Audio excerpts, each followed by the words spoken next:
Oh boy. Ah, shoot. That's right. I need to take the little cap off the webcam. Anyway, hi. What's up? There's okay. Let me adjust this real quick. Yeah, perfect. No? Anyway, how are we? Welcome to my PowerPoint. Why are you... Turn it the other way. Dumbass. As you can see, I have the PowerPoint up. I have it ready.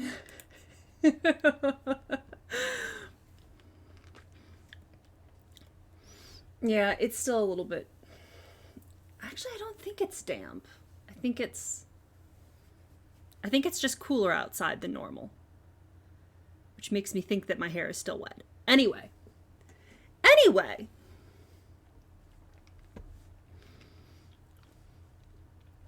Anyone want to take any guesses as to how many slides I've ended up with?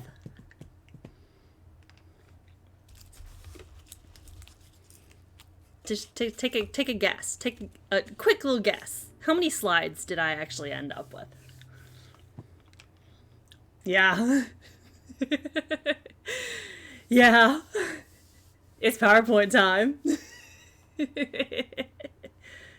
Oh no, not 85. Also, just having the two windows up here, the PowerPoint itself, and then the behind the scenes presenter view with all of the notes and the next slide and all of that means that I don't have the chat pulled up on this, so I have to read it off my phone. So getting warmer. Getting warmer, 150s, not quite it.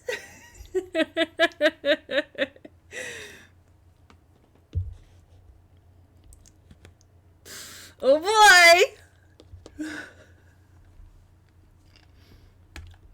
Also, I'm very proud of this title. Yeah, I know. I might have gone overboard just a little bit. Okay, not that high. Not that high. I did not quite get up to 200. But, well.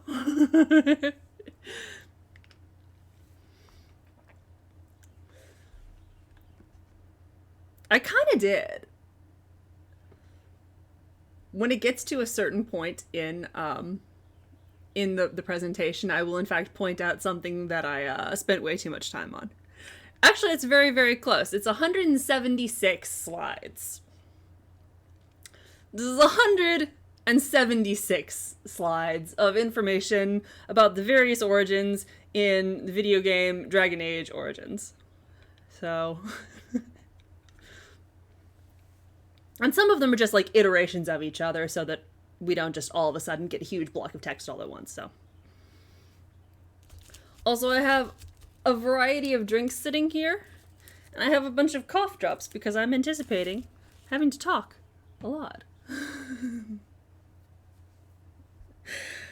And honestly, I was gonna say, it's just recapping plot, and then I was like, it's not all just recapping plot. It's mostly recapping plot, but, yeah, no, there is some lore.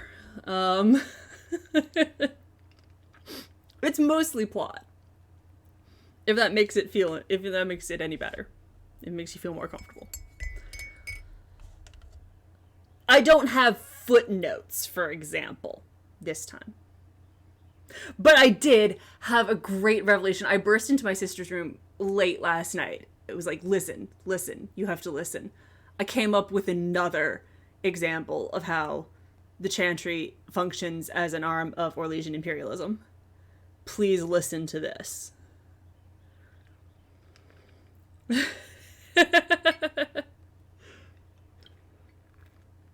That would be so mean.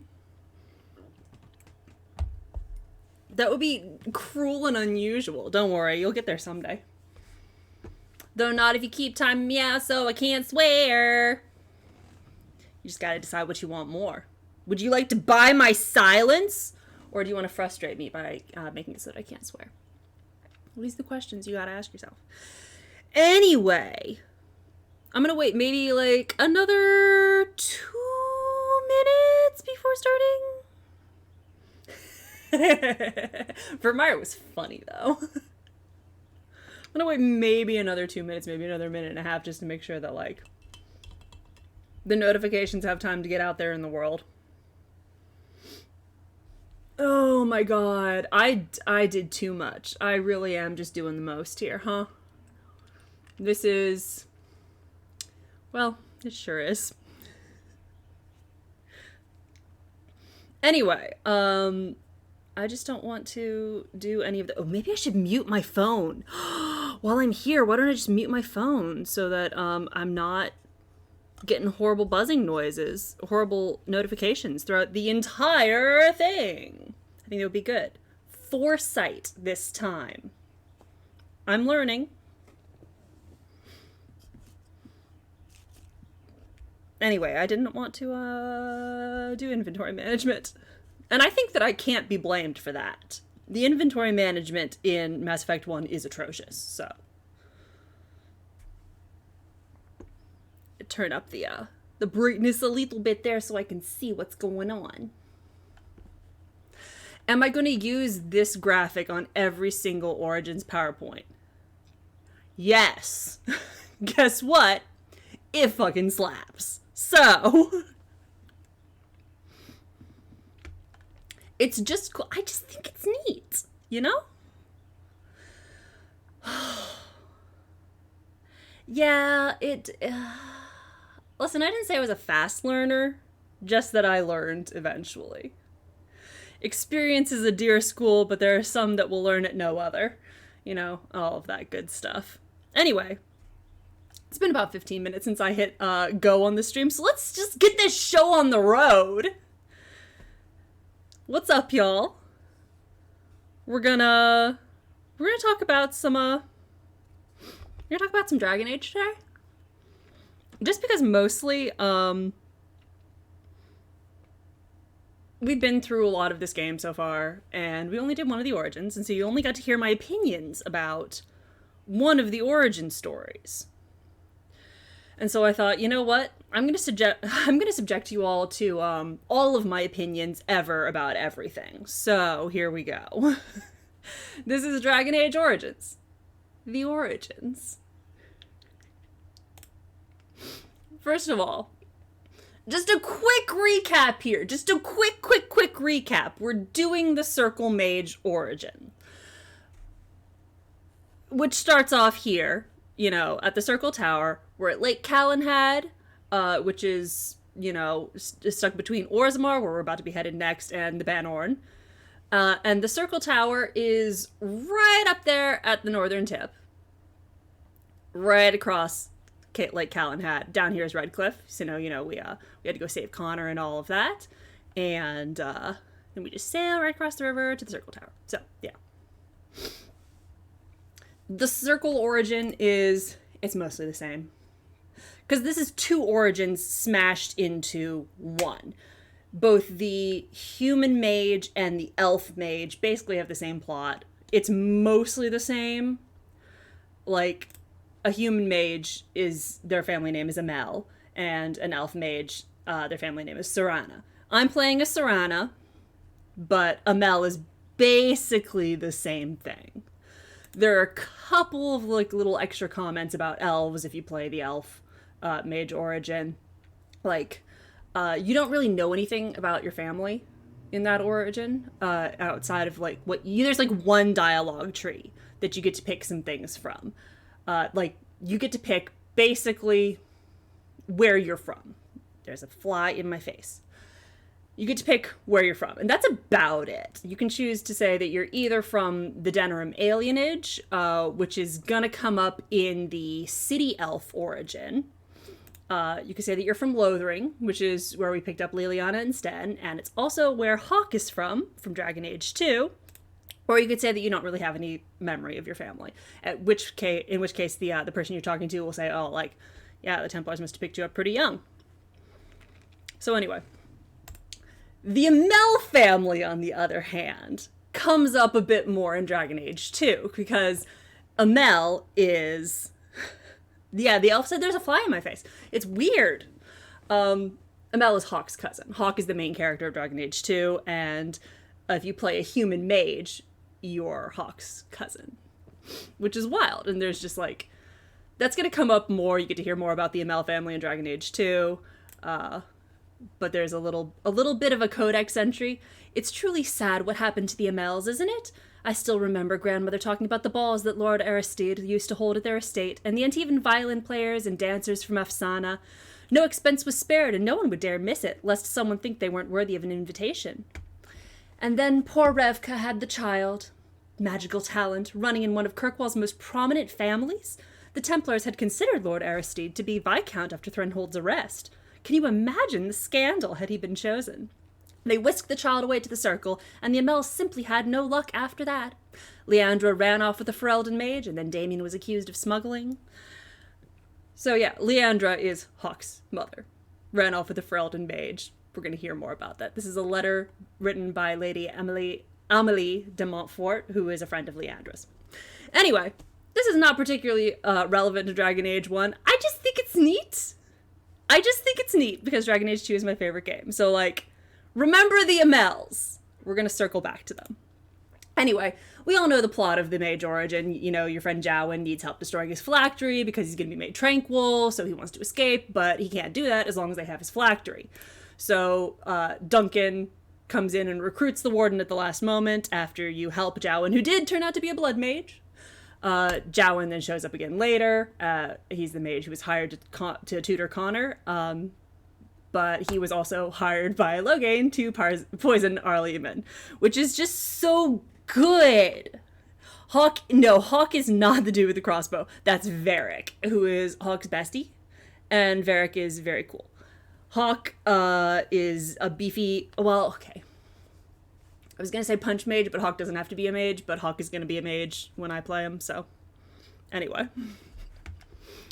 Jowen was hired by Loghain to poison Arleman, which I think is honestly very cool and sexy of him. The warden can let him go from the dungeons, which I did. But if he sticks around, then he insists on coming to help fix all of the damage he's done. He wants to help fight off all the demons. He wants to help save Connor and all of that. Yes, Hawke is the black-haired, well, woman/man, depending on which you pick. So if you don't get help from the Circle, Jowen offers to send the warden into the Fade using blood magic.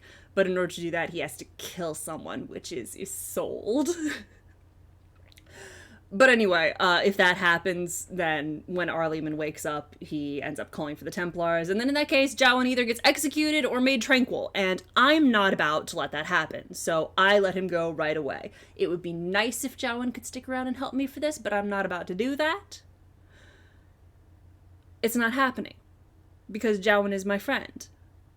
It's simply not going to happen ever. I'm going to let him go. And here we're going to end up... just to end the Circle Mage origin here, a reminder that Jowen did nothing wrong in his life ever, and I love him.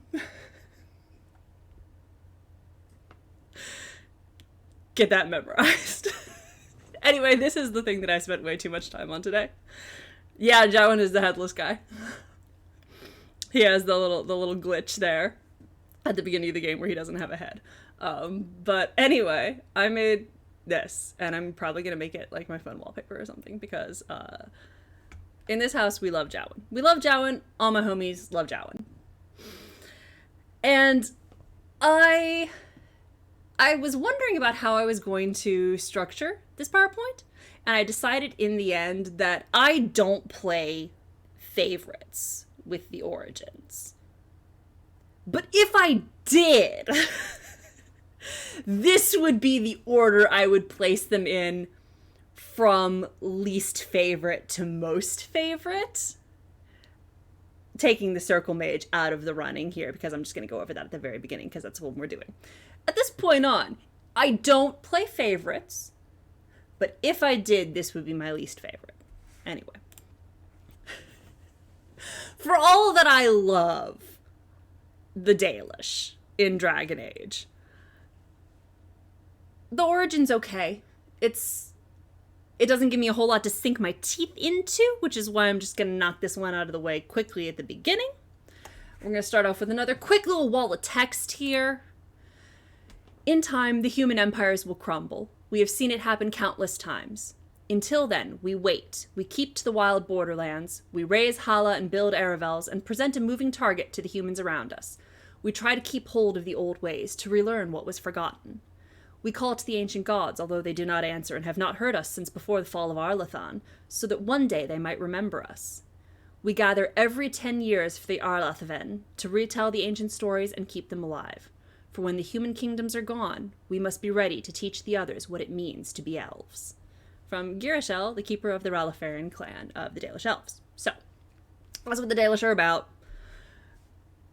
Mahariel is the family name for the warden if you play a Dalish elf. And because mages end up in the circle, you can either play a rogue or a warrior.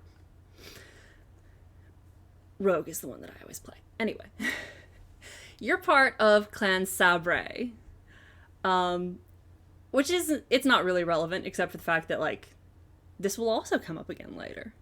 The keeper, or the head of Clan Sabre, is Marathari, Keeper Marathari Talas.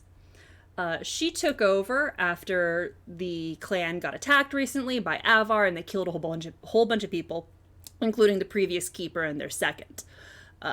The previous keeper's first is still here, and was taken on by Marathari, and I'll mention her in a second.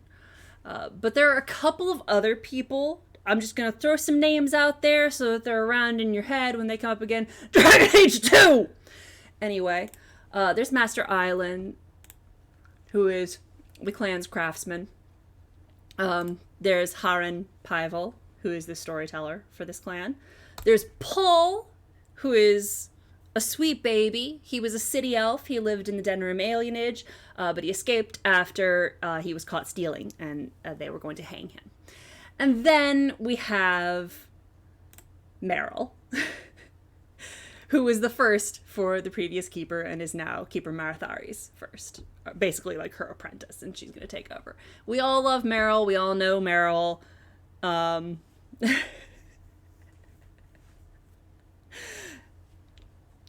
But she doesn't look the same as she does later on. She's not voiced by the same person. So we're just going to skim over this. It's Meryl, but, like, it's not Meryl. Anyway, so the plot of this one is the warden, Mahariel, is exploring the forest with her friend Tamlin. They find 3 humans here who claim to have discovered this ancient ruin in a cave.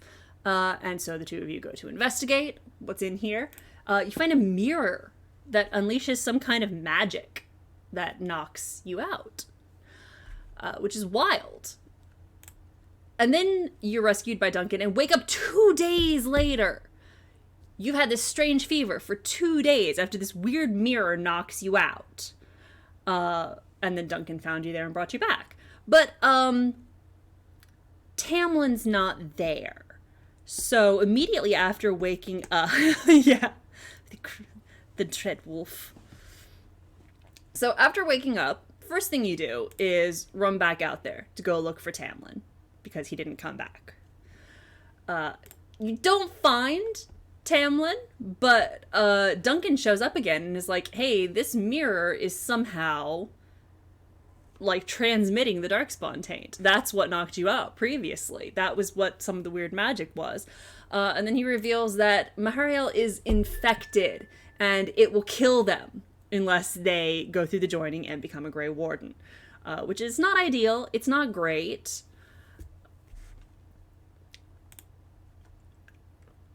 And then there are a couple other just, like, little tidbits, little things that happen later on. That's basically the main plot. Mahariel gets recruited. You can either be like, oh yeah, great, I would love to join the Grey Wardens, or you can force Duncan to conscript you. Either way. That's the basic plot of the origin, which is nice. It's very cool. Everyone that I've ever seen basically is in love with Tamlin, and I don't quite understand it. He's very nice, but did not like latch onto my brain the way that Jowen did, because Jowen is a poor little meow meow who did nothing wrong ever and has been persecuted, and Tamlin just got murked, so whatever. Anyway, he appears again in the gauntlet when you're going for the Urn of Sacred Ashes, you know, the way that Jowen appeared in our playthrough. Just to kind of like haunt you a little bit then. And then later, the party camp gets attacked by shrieks. And Tamlin is there. He's listed as a tormented shriek, even though he technically is a ghoul at this point, which is what happens to people when they are infected by the Darkspawn taint. They basically become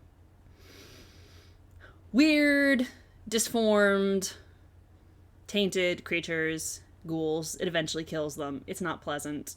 They're not quite like ghouls in Fallout, but it's not dissimilar, I guess.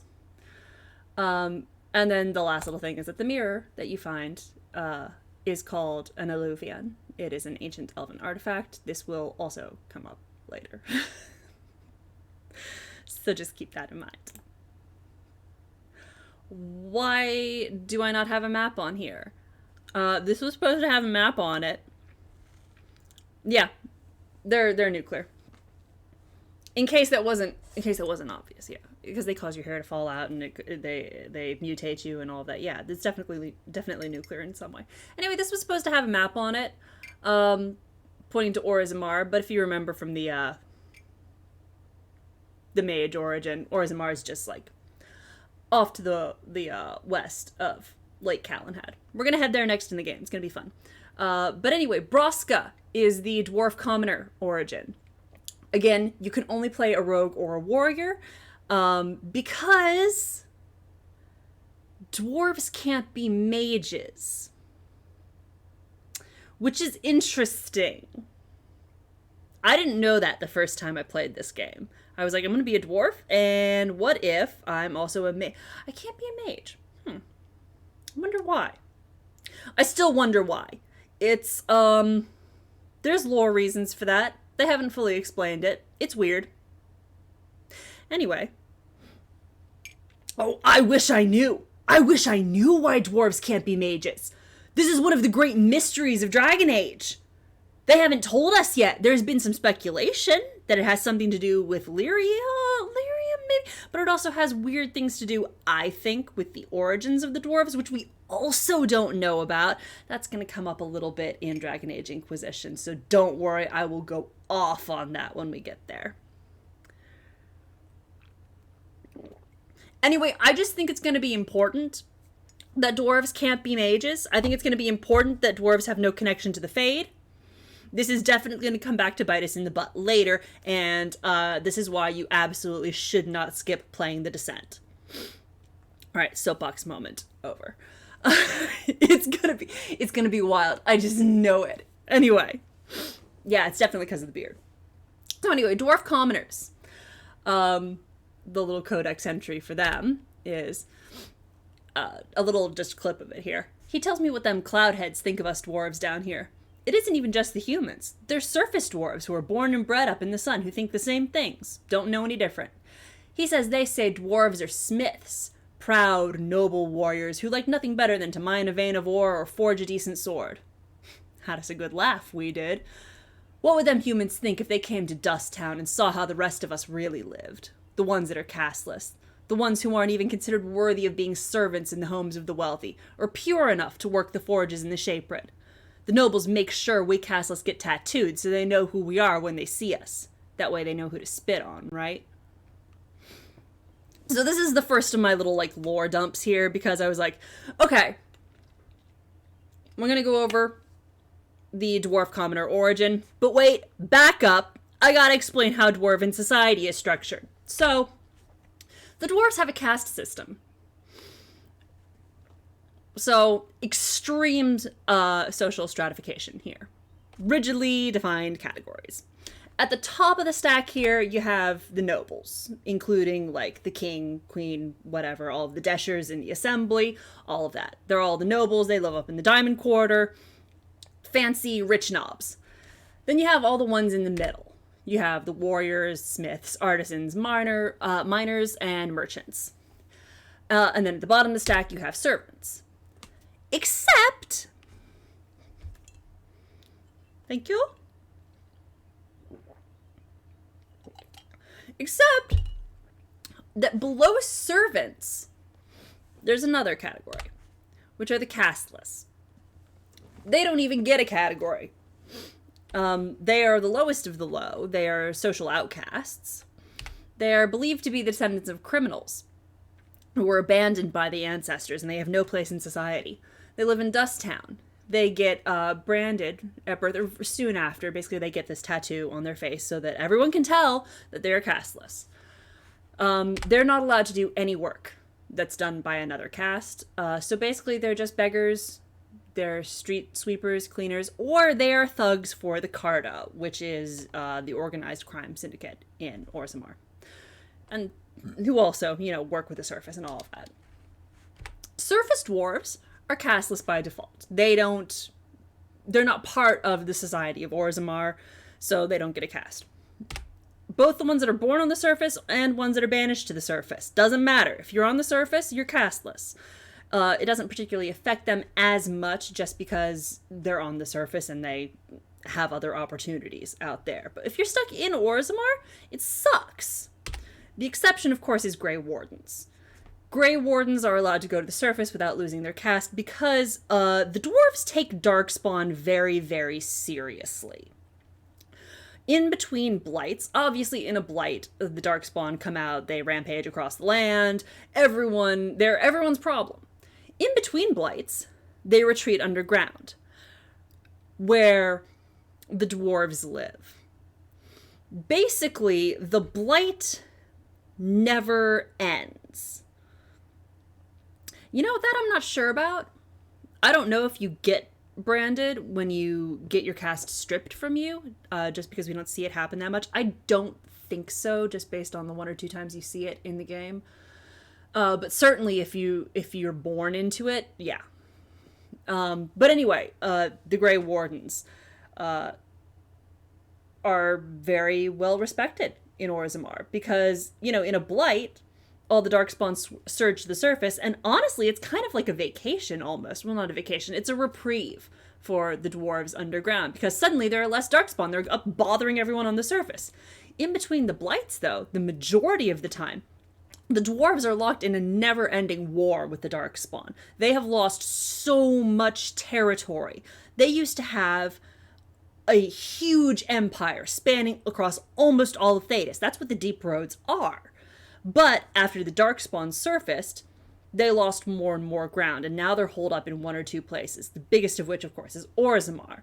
There's also another city that was recently rediscovered after the connection was lost centuries ago, Kalsharok, and we don't know much about the dwarves of Kalsharok, except that they are a lot looser on the whole caste system. It's not as important to them. But anyway, the Grey Wardens are very, very important because, amongst all the surfacers, they're the ones who seem to take the Darkspawn the most seriously. So anyway, the way you inherit a caste is you inherit the caste of the parent with the same sex as you. So daughters will take on the same caste as their mother, and sons will take their father's caste. In a mixed caste marriage, the family will usually live with one of the higher caste because it's more comfortable for everyone there. So there are a couple of ways to get to a higher caste, though. And the first of which is that the assembly can vote to elevate a dwarf to a higher caste. And the most dramatic of those ways is, of course, that they can be made a paragon for some kind of great achievement or some great contribution to society.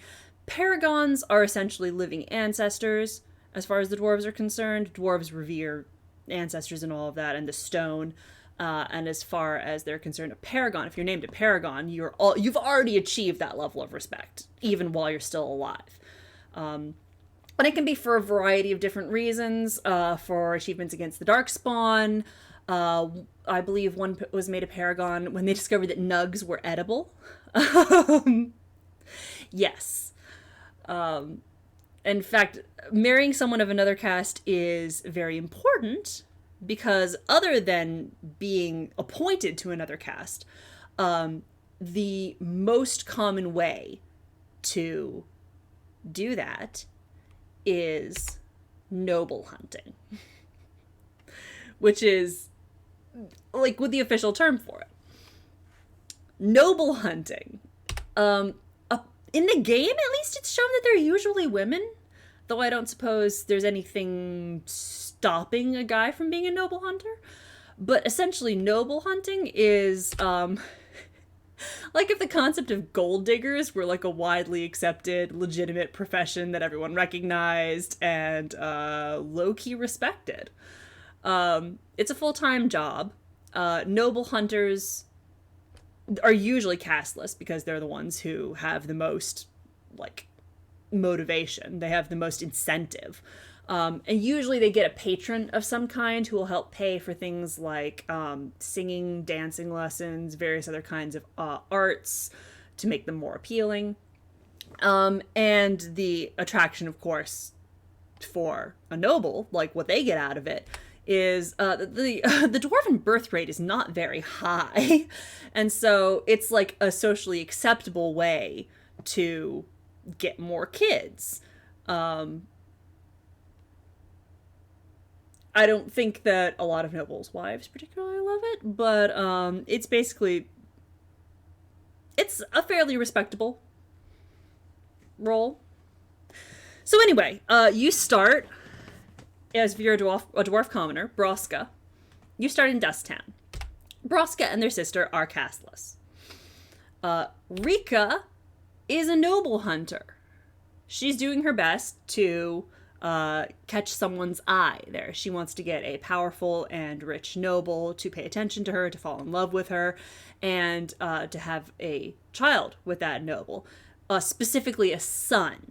Because if she has a daughter, of course, then the daughter would have the same caste as her, would be casteless, wouldn't do her any good. If she has a son, that son becomes a noble, by proxy raises her and their sibling, the warden, up from their caste. They get to live a more comfortable life, theoretically, than their children will be able to have a higher caste. So, Rika is a darling. Rika's very sweet. Rika. Hey, what's up? It's PowerPoint night. Rika is a darling. Rika is an angel. I love Rika. She has managed to catch the eye of, yes, it is a PowerPoint. I promised I would do another one. I did one at the very beginning where I went over, like what happened in the books that take place before Dragon Age Origins with the Orlesian occupation and all of that. And I promised that I would do another one. So this is the one where I basically just run down what happened in all of the other Origins. I know, there are so many slides. Don't worry, we're already on 66, so we're making good progress. So there's Rika. She has caught the eye of a very powerful noble, whose name is Balin. Balin A. Dukin. He's gonna be important. But anyway, you know, they're an item, they're involved. She seems to be doing pretty well. Oh man. I didn't even check to see which one is 69. Yeah, I've not many transitions, just a couple of them. And as I said earlier, like I don't rate Origins.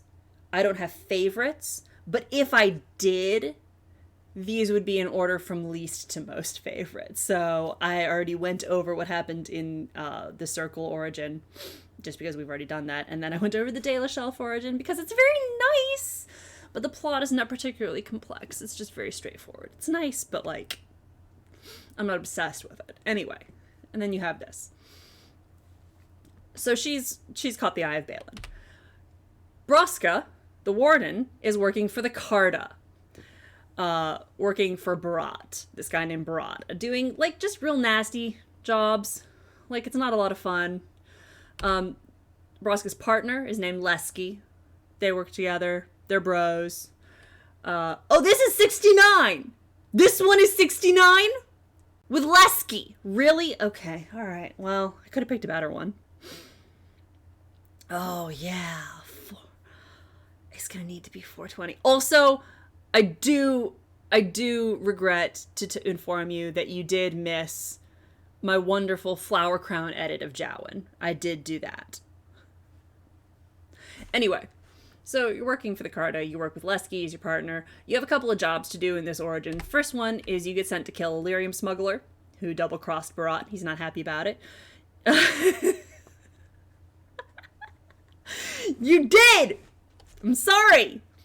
Would you like me to go back? Would you like me to really quick? I'll show you the... We're gonna real quick go back. I'm gonna show you the flower crown. I'll show you the flower crown edit of... There he is! My boy! It's my boy, Jowen!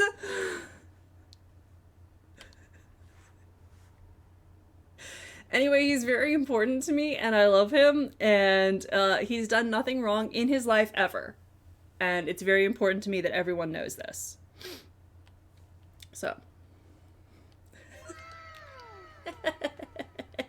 Thank you. Thank you. Anyway, moving on ahead. Yes, Maharia, all of that. Yes. Balin, this dude. Alright, so you're sent to kill a lyrium smuggler. I am proud of that one. You don't even know how long I spent on it. I spent valuable time this afternoon at work putting together that flower crown edit when I should have been working on the Kuzland family tree. Don't worry, we'll get to the Kuzland family tree. Anyway. So you get sent to kill a lyrium smuggler. You can either kill him or you can take a bribe and help him escape. Either way, it's all cool. The second job you get sent on, though, is you are sent to drug a fighter's drink, who's going to be fighting in the Proving, because Barat is betting against... who would work at work? Please. I got plenty of work done. They can then also take a back seat while I work on my nerd PowerPoint. It's deeply important. What are they going to do? Fire me? That's not going to happen. Anyway. Barat is betting on this guy's opponent, so you have to go drug this guy's drink. But after you do that, even when you succeed, Barat's fighter has drunk himself absolutely... he's just conked out. He is smashed. He is fucked up in the extreme. So, Braska has to pick up his armor and put it on and fight in his place. Of course, the big problem with this is that Braska is castless. And as we all know, as we said earlier, castless are not allowed to do anything. They're not allowed to fight in the Proving. But it's that or get fucked up by Barat. So, I mean, needs must. So, you do pretty well in the fight. You burn through all of the opponents. You get to the last fight here. And unfortunately, Barat's fighter wakes up. And he comes out into the arena in the middle of your match. And at that point, you kind of have no... You have no, ability to keep your, identity secret. He's going to reveal you. So, you run away. Braska runs away before, the authorities can catch them. But unfortunately, Barat does manage to catch them because Barat is, unscrupulous. Barat has no scruples. Barat has eyes everywhere. Catches Braska. They bust out of there, though, and end up murdering the fuck out of Barat, which honestly deserve. So, but unfortunately, they're on the lam at this point. They're on the run from the law. But good news for them. At this point, Duncan shows up. Duncan is gonna... Exactly, it's true. No scruples for us. Duncan shows up and recruits Braska. And then you become a Grey Warden, and everything is great, except for the very slow death that is coming for you, but we're not going to pay attention to that. We are looking away. We do not see it. But that's the end of the Braska origin. But luckily, we're not done with the dwarves quite yet, because the next one on my list is a Dukin, the dwarf noble. Again, you can only be a rogue or a warrior because dwarves can't be mages. But, it's not quite as elaborate as Orlais gets sometimes, but oh boy, there is political maneuvering here in Orzammar. Dwarves are very sneaky, especially their nobility. So, here we go. You start off. Aeducan is the second child of King Endrin Aeducan. They're the favorite. They're the golden child. You show up, and congratulations, you were just appointed Orzammar's newest commander. They're going to throw you a feast. It's super fun. Everything is very happy, and there's absolutely nothing that could go wrong ever. Trust me on this one. There's a little bit of time to kill, so you're going to explore the town before this big feast or whatever. So, exactly. In fact, if you are a male Aeducan, you can, in fact, hook up with a couple of noble hunters. That is a thing that you can do. A male Aeducan, in fact, is, I believe, the one warden who, over the course of the game, cover your ears if you don't want any spoilers whatsoever about this game, but a male Aeducan is, I believe, the only origin where you can have up to 2 children with various people across the course of the game. So, anyway, you're going to explore the town a little bit. You're accompanied by this guy, Gorham, who is like, he's your second, he's your best friend, you've known each other your entire lives, is this guy. He's a chill guy. Very loyal. If you're a female Aeducan, the two of you can be romantically involved. Either you can be a thing. Anyway. Which, honestly, is the option I always pick. Look at him. He's nice. This is a good storyline. This is compelling. This is some good character development. You know why?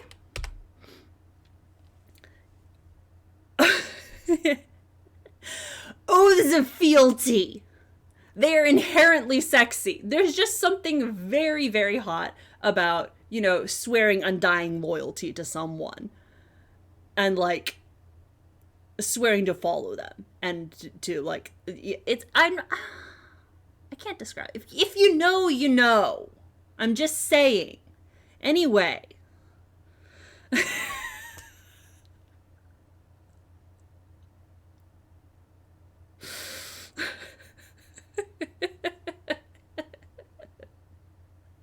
All right, we're gonna roast me a little bit here. Okay, all right. I guess that is fair. That is another little thing that you can add to the list.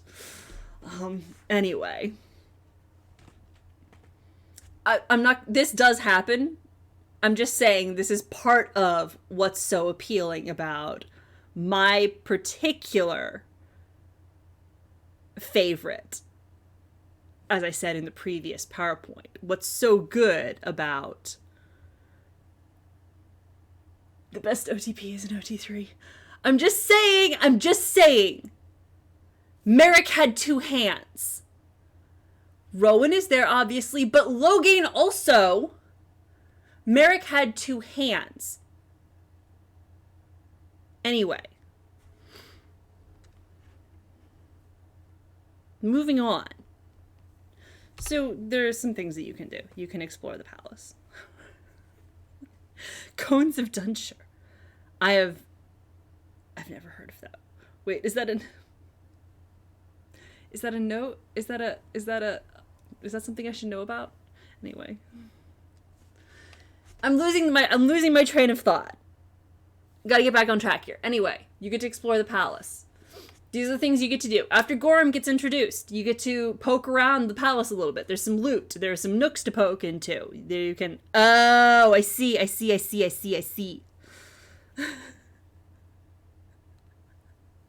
Unfortunately, I've watched like 5 episodes of Parks and Rec, so... Whoops! I did not get that reference. I'm sorry. Anyway, most importantly, while you're exploring the palace, you find Aeducan finds their brother Balin's room. Remember this guy? You run into Balin's room here. And while you're looking in there, Rika is also there. The warden meets Rika. They're not particularly thrilled, I think, to run into their little brother's mistress, but, like, that's whatever. It's fine. Rika, as I've said before, is sweet and we all love her, so honestly, she's an angel and we're thrilled she's here. Anyway, moving on. You go out into the city. You go to the proving grounds to watch a proving match. Where Broska was just fighting, I believe it was like a week before this. Anyway. Go out into the city, and that's where you run into Balin on the way to the proving grounds. Aeducan can watch a match in their honor there, or they can actually fight. But on the way, they run into their brother Trian, the older brother, who is the crown prince, and unfortunately also a complete stick in the mud. Like, this guy is such a stickler, a total buzzkill. Big snorefest. Thanks, Trian. He wants you to, like, run back to the palace because there's gonna be a big feast. You have to get ready. What are you doing out running around having fun? Anyway, shut up, Trian. It's fine. Deal with it. Anyway, so you go through the proving, you come back, there's the important ceremony, yada, yada, yada. Your father introduces you to people. He's like, this is our new commander. Aren't they great? You get introduced to some nobles. It's very fun. But you also get introduced to Duncan, who is there because, you know, Grey Wardens, Deep Roads, Darkspawn, all of that. Duncan, of course, is a fairly prestigious guest. They all love Duncan. It's super great, all of that. Anyway, so this thing comes to an end, and your father, Aeducan's father, King Endrin, asks Aeducan to go find Trian. Trian is not here. You have to go find him. Anyway.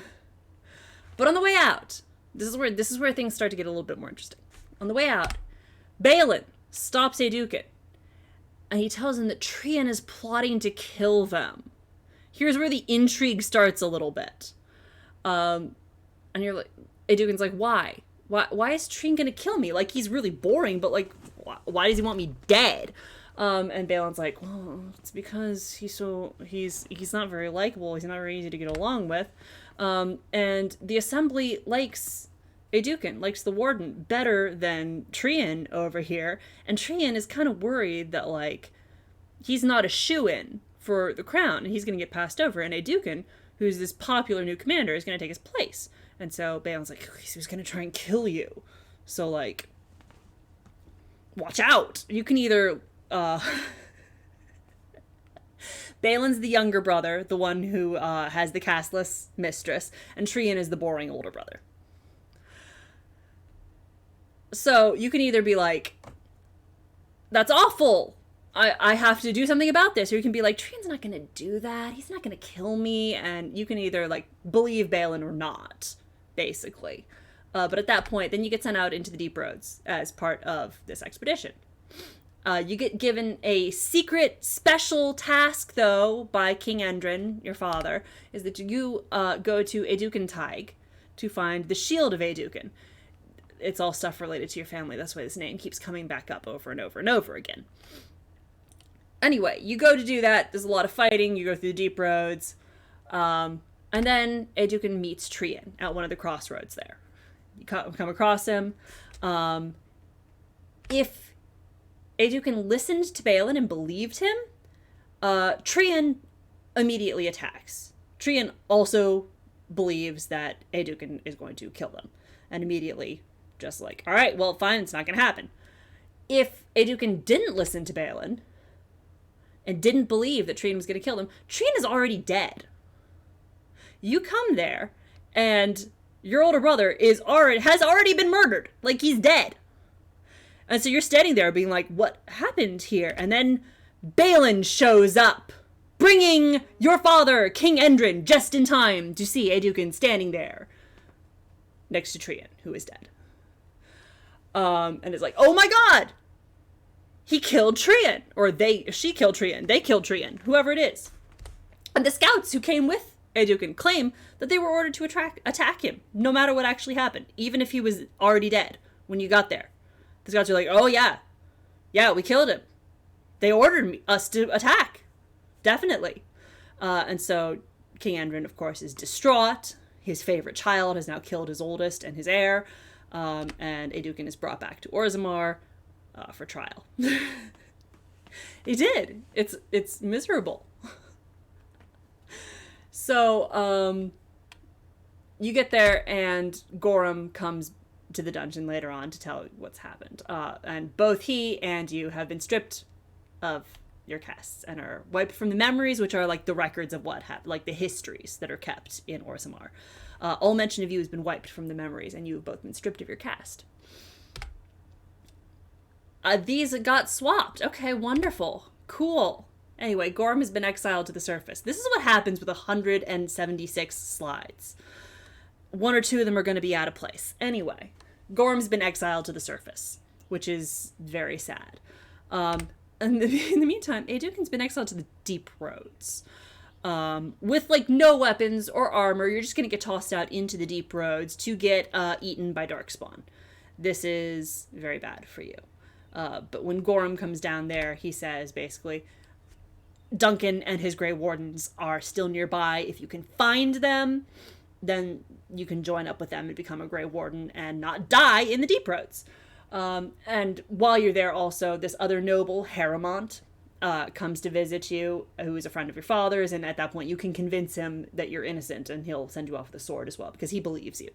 Harrimont is like the one person... Harrimont and Gorham are the two people who actually believe that you did not kill Trian. So anyway... and then it ends, of course, with you making your way through the deep roads, finding Duncan, getting recruited. A little bit spicier than what's come before. We're getting steadily more and more interesting, in my opinion. So the next one here... these are the last two, and honestly, as to which one of these two is more interesting, that one could go to the judges, because the next two, the last two origins... both absolutely fuck. They are so good. I love them. First off, though, we're going to go with the city elf origin. A city elf is named Tabris. Who killed him? Balin. Balin killed him. Or Balin had him killed. Balin didn't, I don't think, did it himself, but Balin definitely killed him and framed you for it. Sorry if that wasn't clear. No, Balin framed you. He, in one fell swoop, eliminated both of his siblings and placed himself as the only heir left. That fucking snake. Anyway, Tabris lives here in Denerim, the capital, right here, just north of the Brazilian forest. Right here on the coast. So, they're an elf living in the Denerim alienage. At the start of this origin, you wake up and Tabris and their cousin, Saurus, are both due to be married. It's kind of been arranged. You didn't exactly sign up for this, but, you know, it's going to happen anyway. So, depending on, you know, if you're a male or a female, there is a different NPC who's assigned to be like, and you're going to marry this person. If you're a male Tabris, you're betrothed to this woman named Nessiara. And if you're a female Tabris, then you are going to marry Nelaros. Guess which one I always pick. Anyway. But before you can talk to them for the first time, this human noble shows up and starts... Thank you. This human noble shows up and starts making a nuisance of himself. And his name is Von Kendals. He is the son of the Arl of Denerim, the one who's basically in charge of the city. He's an asshole. But Tabris's other cousin, Shiani, comes at him with a bottle and knocks him out. And everyone's like, okay, well, hope that doesn't come back to bite us in the butt. Spoiler alert. It definitely will. In the meantime, Duncan is visiting. He's there in Denerim, and you can just kind of like ask him a couple of questions. But that's not really particularly important because then he gets to the wedding. There are a couple other, like... yeah. Von Candles. I would not call him particularly romantic, no. This is gonna be a... no, not romantic. Definitely not. Anyway, there are a couple other side quests you can do. I think you can help a family who's being kicked out of their house because their landlord wants to use their house for storage. So you can help them. But then it's time for the wedding. But unfortunately... well, he's something. Unfortunately, in the middle of the wedding, Vaughn shows up again. But this time he's brought buddies. He's brought a bunch of buddies. And they are up to no good. They show up and they kidnap all of the female elves at the wedding, including Shiani, your cousin, and either, if you're a male Tabris, your fiancé, Nessiara, or you yourself, if you're playing a female Tabris. It's not good. It is precisely what you might think it is. They're really not good people.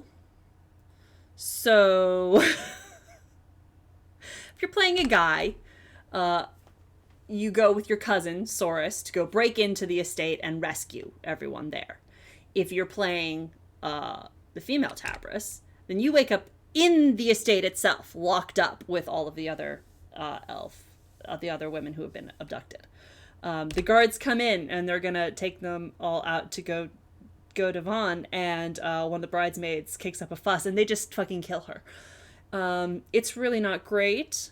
You're the last one in the cell, but before they can come for you, Saurus appears. And your cousin shows up, who in the meantime, like in the male Tabris origin, has gone to go break in. Saurus appears and helps Tabris kill the guard there, brings her some weapons, and also tells her that Neleros, her fiancé, has come to help and is somewhere else in the estate. Oh, heck yeah, Wurmple! So then at this point, none of this is good. No one is having a great time. Tabris proceeds to kill her way through the entire estate. This is definitely the version that I always play. Because, listen, it's just very satisfying, I think, in a way. Just straight up feral, killing everyone in her path. It's very cool. Basically, you're in a John Wick movie.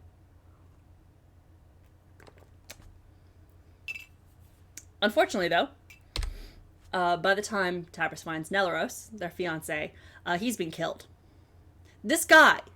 This is why... Yes, Tamlin is very sad and all of that, being, corrupted by the Darkspawn taint coming from the Illuvian or whatever.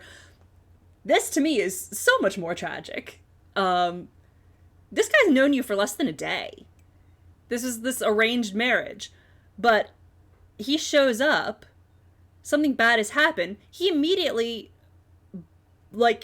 grabs his sword and starts trying to bust into this estate to rescue you. He is going against well-armed humans who have a history of fucking with elves at every possible opportunity. The reason that Kendall's came in to this wedding and did what he did is because he knew that these were elves and no one was going to care.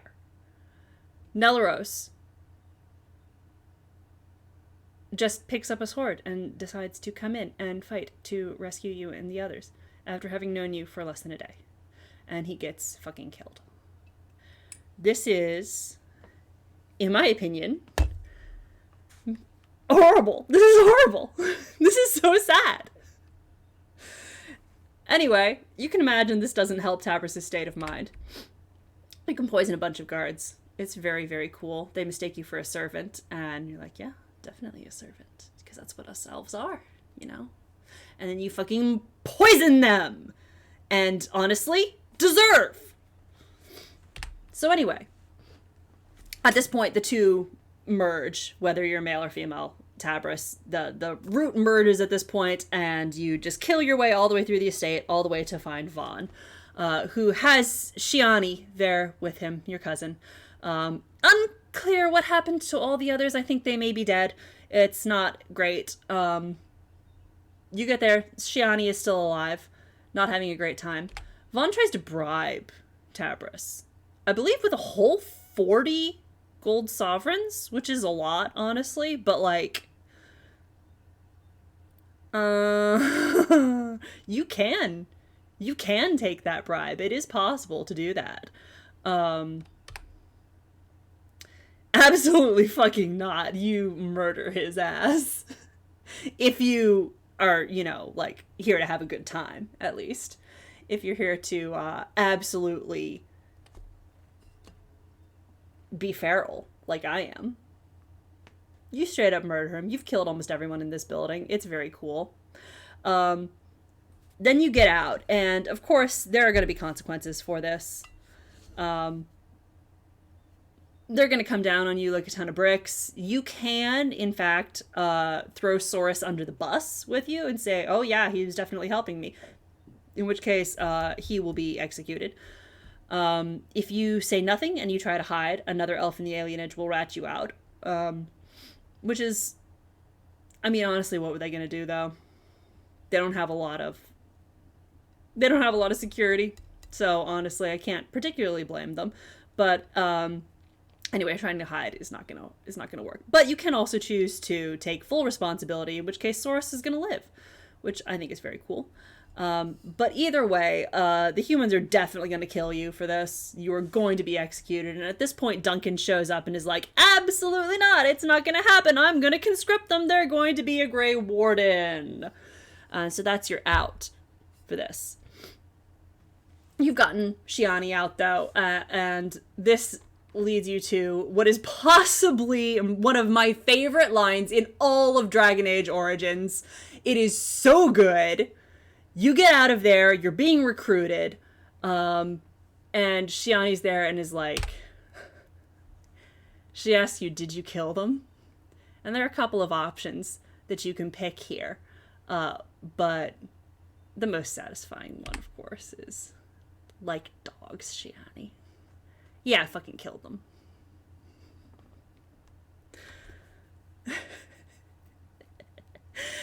Yeah. Duncan is kind of desperate for recruits. Also, it is implied that whatever origin you pick, he only makes it to one of them. In all of the other origins, that version of the Warden ends up dead. Only one of these origins survives. Because Duncan can only be in one place at one time. So he can only save one of them. And then that brings us to the last origin, which is Kuzland. And you end up in or you start out in High-Ever over here. And I included two places here. This is High-Ever and this is Amaranthine, simply because Amaranthine is going to show up. It's going to be mentioned in this origin, and also it's going to show up, like, all of the DLC. Yeah, it's true. A lot of people wouldn't sign up if they knew that you were going to have a dramatically shortened lifespan. Anyway, Amaranthine, that's where all of Dragon Age Awakening takes place. So, like, FYI, when we get to the DLC, it takes place here. Right there. So, like how I went over the entire Dwarven society here, now I kind of low-key have to go over how Ferelden is set up. It's not as in-depth. It's not too important, but just to, like, know where everyone shows up on this stack. At the very top, of course, you have the king and or queen at the very top. They're the ruler. But below that, then you have a Tyrn or a Tyrna who rules over a section of region. Territory? I'm not sure which word I'm groping for. Called a Tyrnir. Anyway. Just below them, you have an Arl or an Arlessa who rules an Arling, you know, like Arl Eamon, like How, like the Arl of Denerim, whose son we just murdered. I mean, dwarves, I think, do live longer, but elves don't, I don't think. Not in Dragon Age. They used to be immortal, but they're not anymore. And I don't know that Kunari live longer either. It's not as dramatic as it is in some other fantasy universes. Anyway, You have a Tyrann or Turna, then you have an Arlen or an Arlessa. Below that, you have a ban ruling over the various freeholds. They're much smaller, and a lot of them are kind of clustered into the center of Ferelden, and that's collectively referred to as the Banorn. The thing, though, is that there are 2 Tyrannirs in all of Ferelden. The top level of nobility in Ferelden, other than royalty, there are 2 of them. The first of these Tyrannirs is Gwarin, which is ruled over by Loghain Mactir. He was awarded Gwarin after the Orlesian, he and Merrick kicked out the Orlesians from the Orlesian occupation. Gwarin was one of their big bases of operation. It is on the southeastern coast of Ferelden, just kind of south of the Brazilian forest, and because it's a port, obviously, it's, fairly important. And then the other one is High Ever, which is controlled by Bryce Cousland, the father of the Warden in this origin. And now we're going to get to the family tree. So your 2 parents here are Bryce Cousland and Eleanor, previously Eleanor MacIanrig. They got married. Their first child is named Fergus, and then you have the Warden. They have 2 children.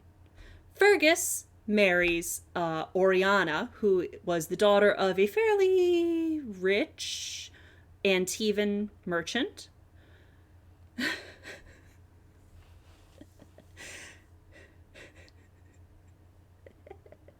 I told you there was going to be a family tree. Anyway, he married the daughter of a rich Antivan merchant, and they have a son named Orin. So if you are playing a Cousland, you have a nephew, Orin Cousland, who I believe is I want to say he's 6. He's fairly young. He's pretty cute. Oriana seems very nice. This is about as detailed as I'm going to get here in this. Bryce and Eleanor, though, did meet during I believe the war against Orlais to oust the occupation. She didn't like him very much at first. They were both fighting the Orlesians. She was low-key a pirate, which is very cool. Oh, good. Speaking of Fire Emblem, I have started playing it, and it was a little bit painful that I had to spend. Not that I didn't love putting this together, but could have been playing Fire Emblem.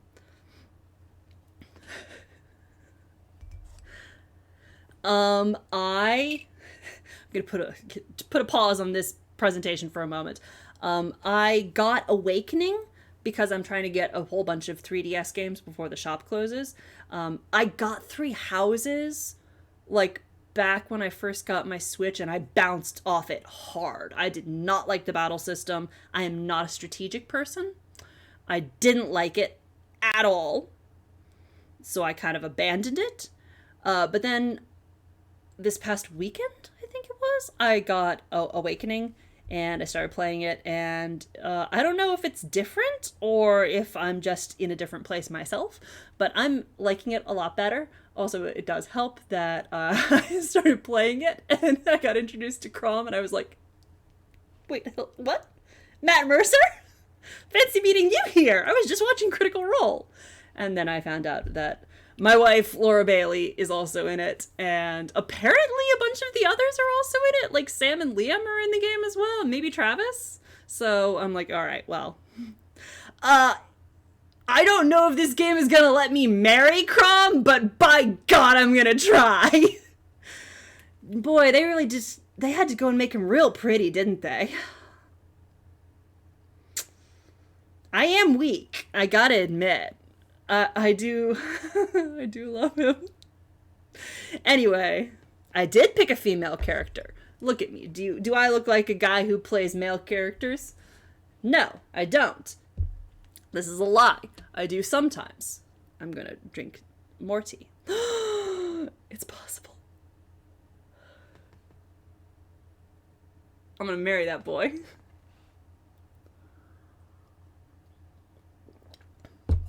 No, that's fair. It's very true. You do always ask. That is the correct thing to do. In my case, no. I play ladies. Almost exclusively. We'll see when we get to Inquisition. We'll see. Don't worry. There's going to be a PowerPoint going over my choices for that one. Anyway, let's get back to this. I'm going to try playing Three Houses again sometime soon and see if it was just the wrong time, if the stars were just not aligned. Anyway, we're going to get back to this. Because now the plot of this origin, we're on the last one. We're in the home stretch. Getting him to marry a dancer. Well, dancer's sexy. That's all the reason needed. Anyway, the plot. You open here. You're in High Ever. Bryce and Fergus, Kuzlin's father and brother, are about to head off to Ostagar to join the rest of Kaelin's army because, you know, as we learned at the beginning of the game, the Darkspawn are assembling. Kaelin has an army down at Ostagar to fight them. And he's calling all of the other nobles in Ferelden to come help. Oh, wait. I forgot to finish this. Oh, yeah. Bryce Kuzland was obsessed with her. She was like a pirate fighting the Orlesians, harassing their navy and all of that. He was in love with her. There is, in fact, a song written about them, about how long he pursued her and finally wore her down until she agreed to marry him. It's very funny. So anyway, they met during the occupation, united in hatred of Orlesians, as all good Fereldans are. Anyway. Ooh, okay. Wonderful. I look forward to hearing it. We'll dig into that in a while after I finish this presentation.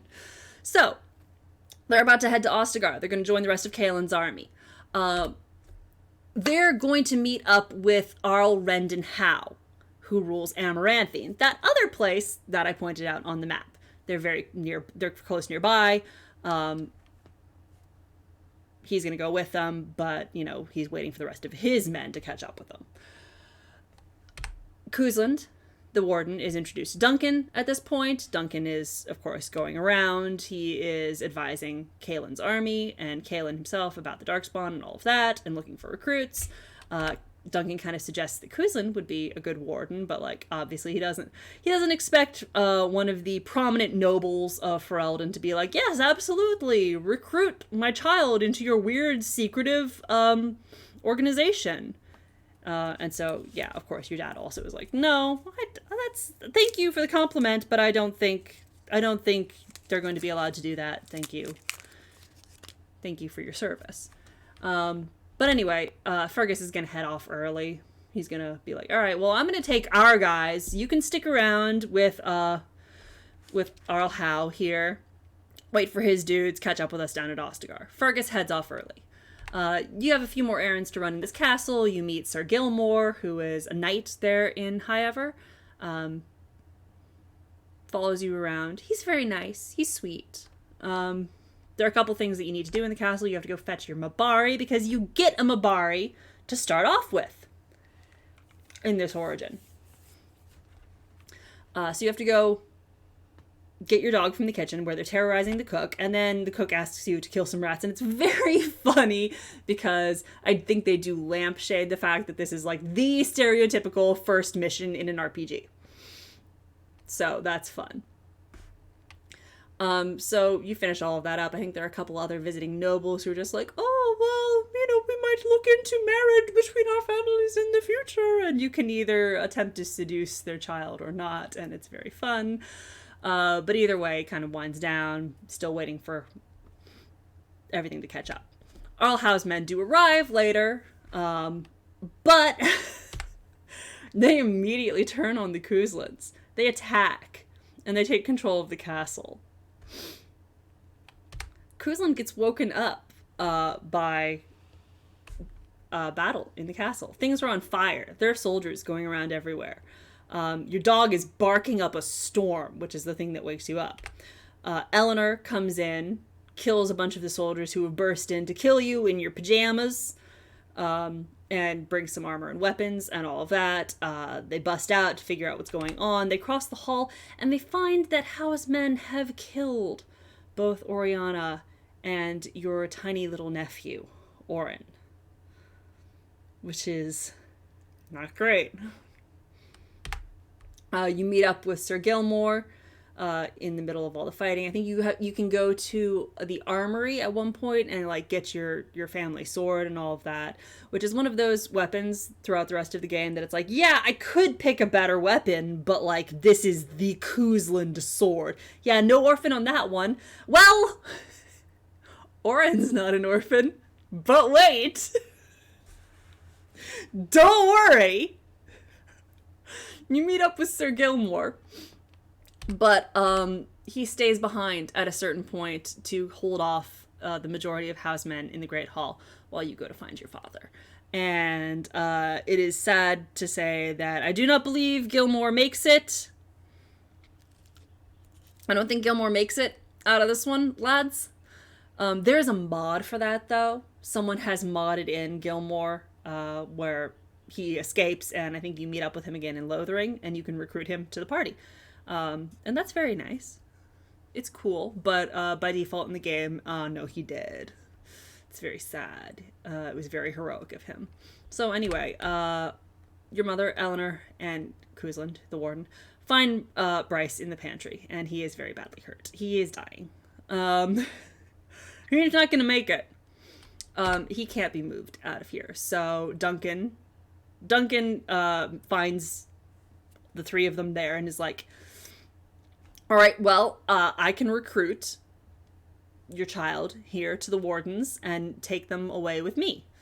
And you can either, again, kind of like Mahariel, be like, all right, okay, I will definitely join up with the wardens, or you can be like, fuck no, I'm not going. You can't make me, and then Duncan has to conscript them forcibly, which is, of course, the dramatic option, which I always love to pick. He offers to take Eleanor as well, but she decides to stay behind and fight. And so both of them are killed as Duncan and Kuzland escape, however. So there is an orphan in this origin. Don't worry. Both the Kuzland warden and and Fergus are both orphans now, because their parents are both dead. They got straight up fucking murdered by Arl Howe. Which is not fun. When they arrive at Ostagar, meet up with King Kaelin, and he tells them that Fergus is actually out with the scouting party already. Fergus does not make it back to Ostagar before the battle, and so he doesn't get killed in the battle at Ostagar, as far as we know, but we don't know what happened to him throughout the entire rest of the game, whether or not he died in the Kokari Wilds, what happened, whether he ran into the majority of the Darkspawn Horde. But at the end of the game, the Warden does see him at the very end. Fergus does survive. Spoiler alert. And then the other fun thing about this one is that the Warden does save the Mabari from the Darkspawn Taint. You go gather the flower from the Korkari Wilds, but the one that travels with you, I assume that one breaks free after the battle and escapes, because I'm not going to contemplate the alternative. The dog definitely doesn't die, but the one that you bring with you throughout the entire rest of the journey is the one that you had all along, that came from High Ever. That is your family Mabari. It is yours. It is already bonded with you. That's your dog. And that is the end of the last origin. I'm trying to think if there's anything else that I needed to say about this one. That is 176 slides, and it only took me almost an hour and a half to go through those.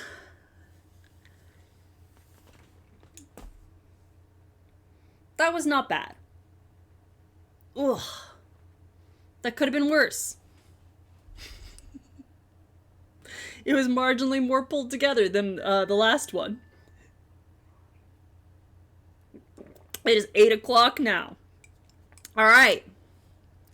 Are there any questions, I guess, before I wind all of this down? Anyone got any other, little bits of lore they want to know about this before I dive back into the game? Because we do have some time. I am going to play some. I was unsure about whether or not I was going to get to play. But we are. So. I feel like there was something else I was going to say. Yes, there was something else I was going to say. So Arl Howe, the Arl of Amaranthine, who fucking... Can I start over? I could! The one who murdered your family, who attacked you and all of that. He is the one who is working with Loghain now. He's the one who suggested hiring Zevran to kill the warden, and we all see how well that one turned out.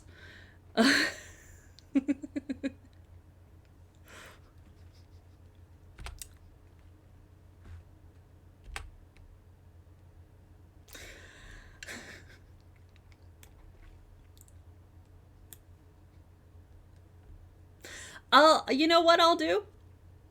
I'll probably throw the slides up onto Google Docs. Everyone will have a chance to see all of these beautiful slides. While I'm here, though, I'm going to... No, display settings, swap them. I'm going to look at Jowen again, because he's beautiful. Anyway, Arl Howe is working with Loghain now, and honestly, I don't have a justification for that. Loghain, what are you doing? Why are you signing up? Why are you working with this sleazeball? You fucking murdered an entire family. What is wrong with you? Loghain, I love you, but nope, that ain't it. Also, I believe he's voiced by Tim Curry, which is another fun little thing. So.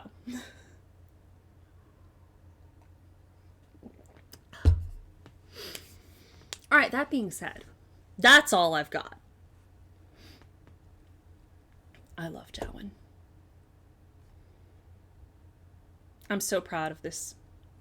I spent like a good hour on it. A lot of it was saving the stupid cutesy stickers and cropping the background out of them. I did not erase that little bit of background there. Whoops! Anyway.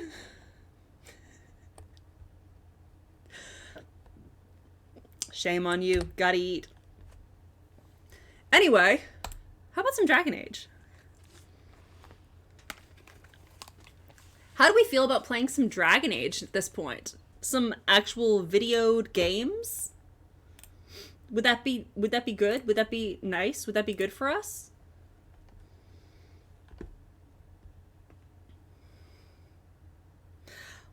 I mean,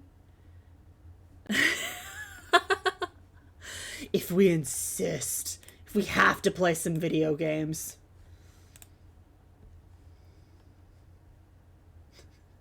It's true.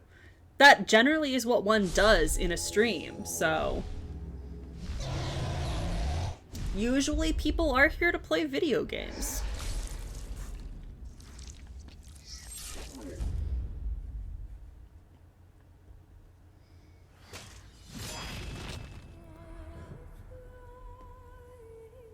Oh, of course, no. No one would ever accuse you of being a video game enjoyer, don't worry.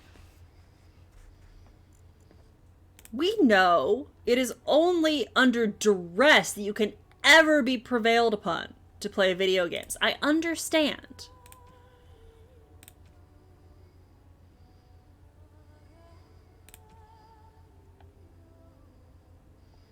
This is 28. Did it not have an autosave? Or, I mean, did I not, like, have a save? It's true. Delete save. No, don't delete. I'm gonna load that there. It's true. You're so brave. It's such a burden on you. We're all so impressed at your fortitude.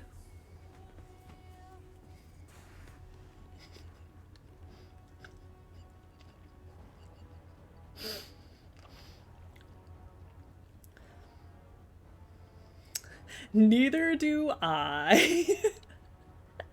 This appears to be the correct... Oh, no! Well... Right, exactly.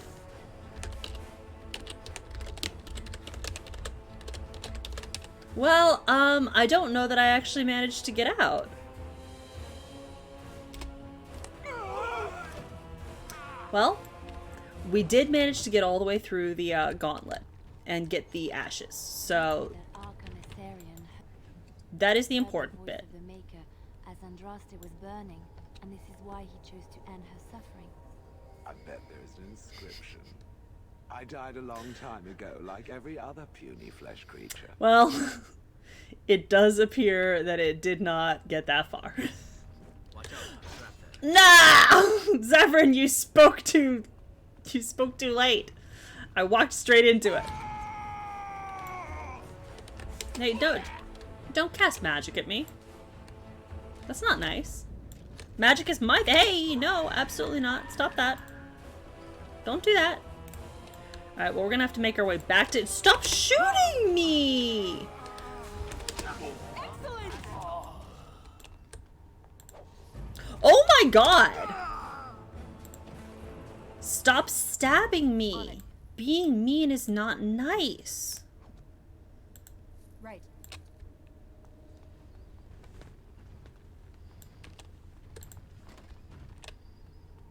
These soldiers are all so mean to me! Alright, and here we go. We're back to the dead bodies, and so we are, in fact, back to where we need to be.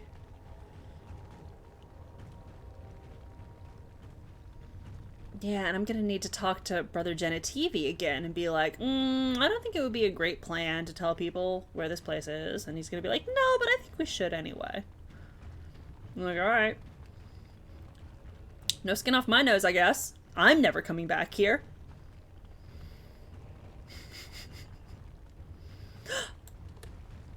Wait, I do...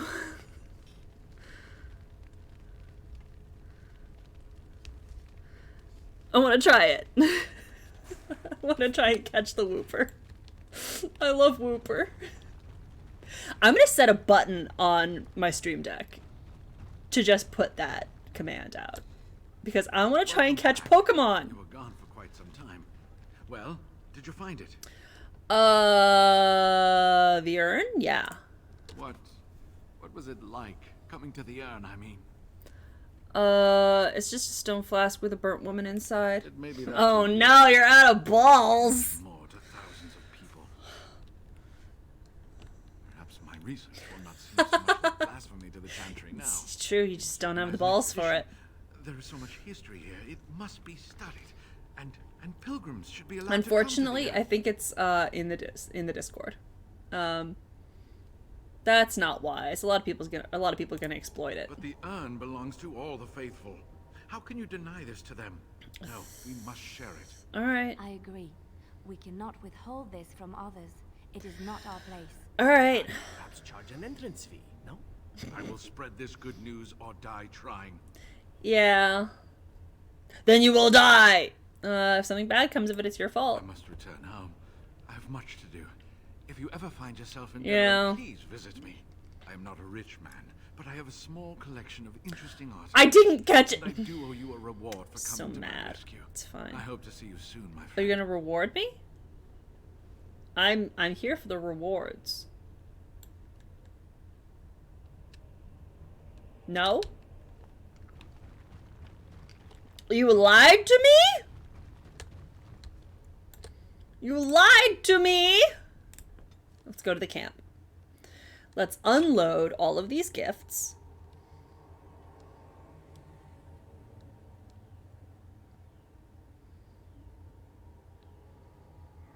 Okay. Now, we're gonna get some of these out.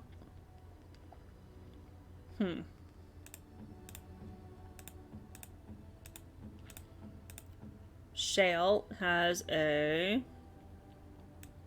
large clear lightning crystal, and we're gonna throw that away. We're gonna sell a bunch of these things. Good lord, you got a lot of money. Alright, so now we have Sten doesn't need anything. Morrigan needs the locket A fine gift. You have my thanks. and the golden rope A necklace. fine gift. You have my thanks.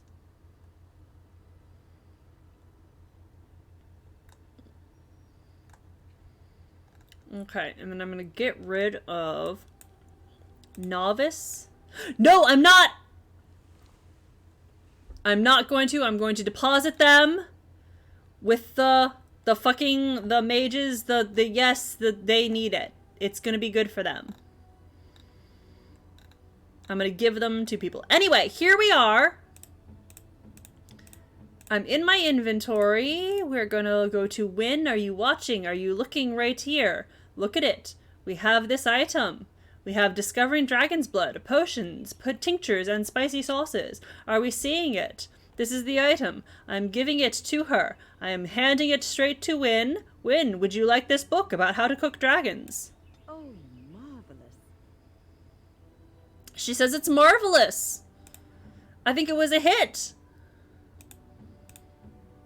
Sten, you don't need anything. You're at 100%. You are at 100%. Never let it be said that I did not give her the item that I said I was going to give her. You're going to get the Stone Warrior statuette. Really? Yes. Wow. It's just... Wow. It's just a little figurine, buddy. It's the least I could do. Okay.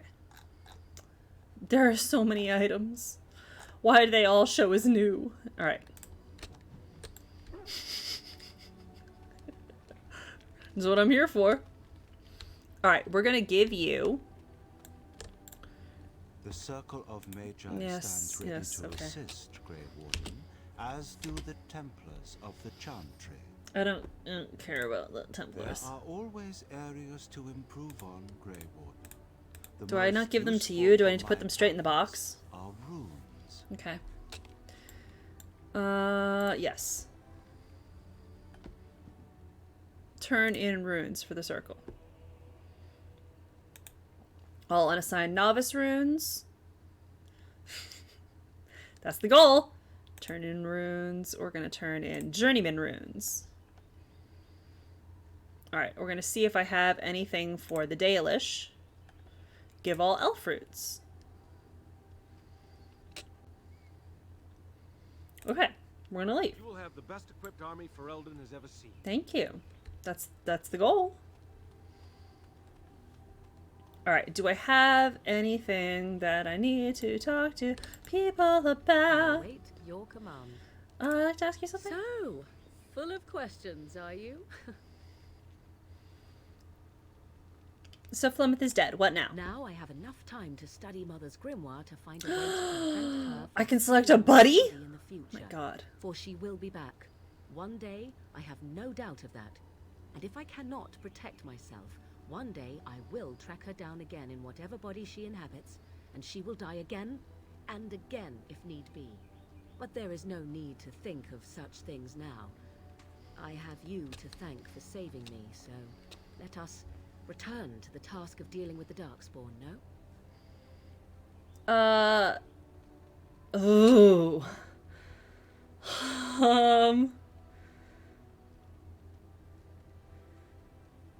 Well, we killed her. We killed Flemeth, but she's like, yeah, that's not gonna last. She's not gonna stay dead.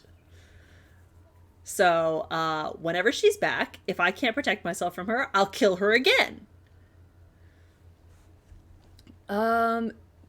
It's either gonna be 1 or 4. You know, you can always rely on me, right? Or good, I'm glad you're safe. I'm gonna go with 1. Too much could happen in days to come to make such promises. Yet, I am grateful. Let us go. There is much to be done before... There is still much to be done. Morrigan! Tripping on your word. +7? Oh, she loves me. She definitely loves me. I love you too, Morrigan! Let's talk to You and your Bowden. friends are formidable folk indeed. It's Good to have you along on the road. I know. Let me see your wares. I'm sure you'll be pleased with the goods. My Absolutely boy not. I and also with your want to kiss her lips. Morgan, I would like to kiss you straight on the mouth. Do not take this the wrong way. Take it in exactly the spirit in which it's intended, which is that I love you. Also, pretty lady. Make brain go brrr.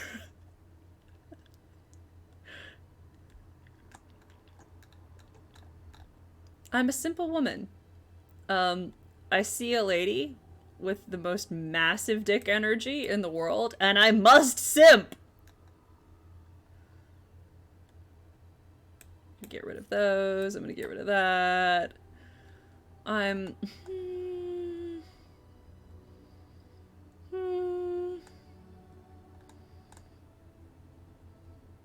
640. We're gonna get rid of that. That's a 660. I'm gonna get rid of that. I'm gonna get rid of the Darkspawn sword.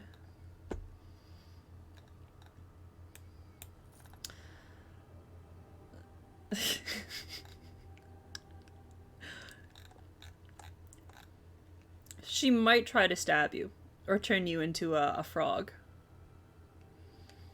But honestly, might be worth it. I don't need that. I'm just going to get rid of a bunch of these because I'm not going to... Oh, that's a -1 dexterity. I don't use anything with a negative. Thank you very much. Oh, no, I won't. I won't sell Sten's sword. In fact, I'm going to give it to him. Where is he? How do you not have it equipped already?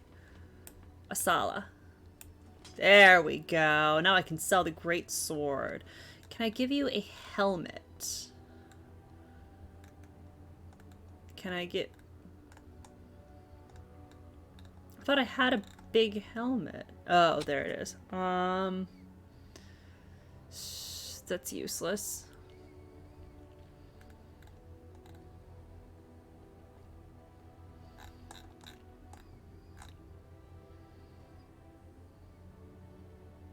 All of these are like plus magic, and Sten definitely does not need any of that. So we're just gonna... I think we're just gonna be okay with what we got. Wait, you need shoes.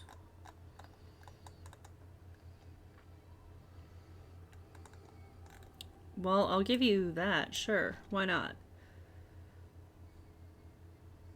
Oh. Thank you.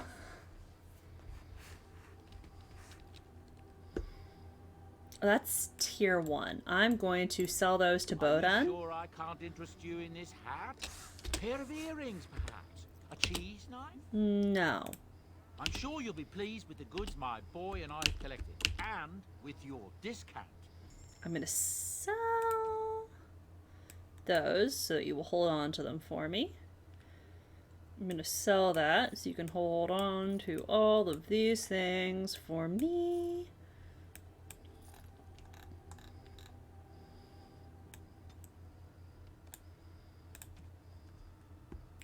It's true. It's all bad for my back. I'll put you there. I'm going to put you there.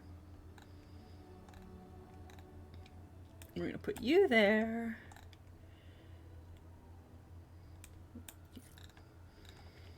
I'm just going to put most of these into here where I can buy them back if I need them.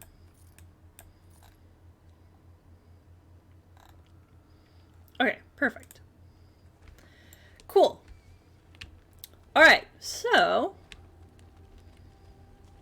I do believe it is time to go to save. It's time to save first.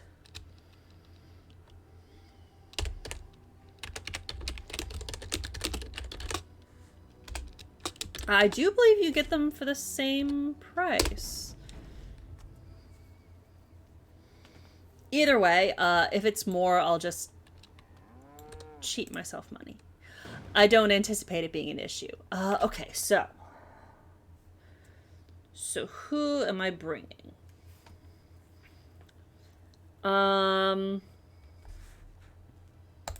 Yes. I'm gonna bring the boys, even though I'm gonna end up having to leave Alistair behind.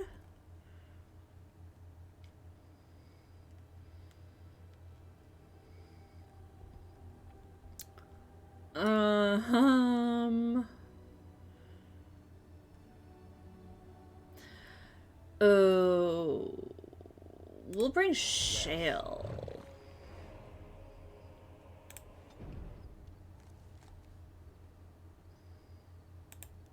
Frostbite Mountains. Here we come.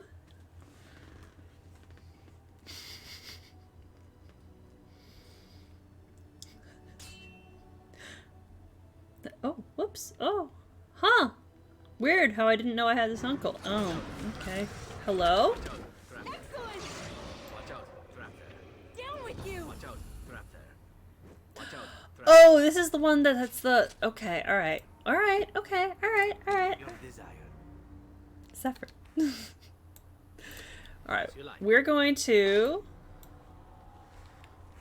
It's like one of those inheritance letters in Skyrim. Yes! Oh my god, same brain cell! Watch out. Trap there. Got a message to deliver. Your eyes only. On it.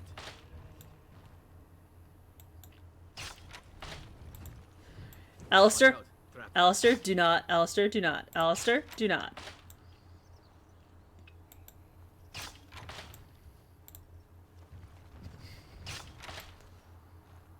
Alistair, do not step on any of these traps. Don't fucking do it. As you like. Don't do it. As you like. We're gonna get that elf fruit so that I can give it to the dwarves. Not the dwarves, the elves. Right. We're gonna destroy these because I'm not gonna use them. And then we're gonna head back out. Okay, excellent.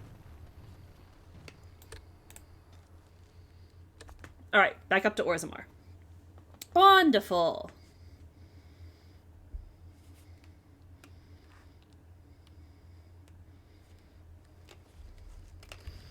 We have already been here, so I should not be attacked again. Why can't I interact with the goat? Yeah, I murdered their asses.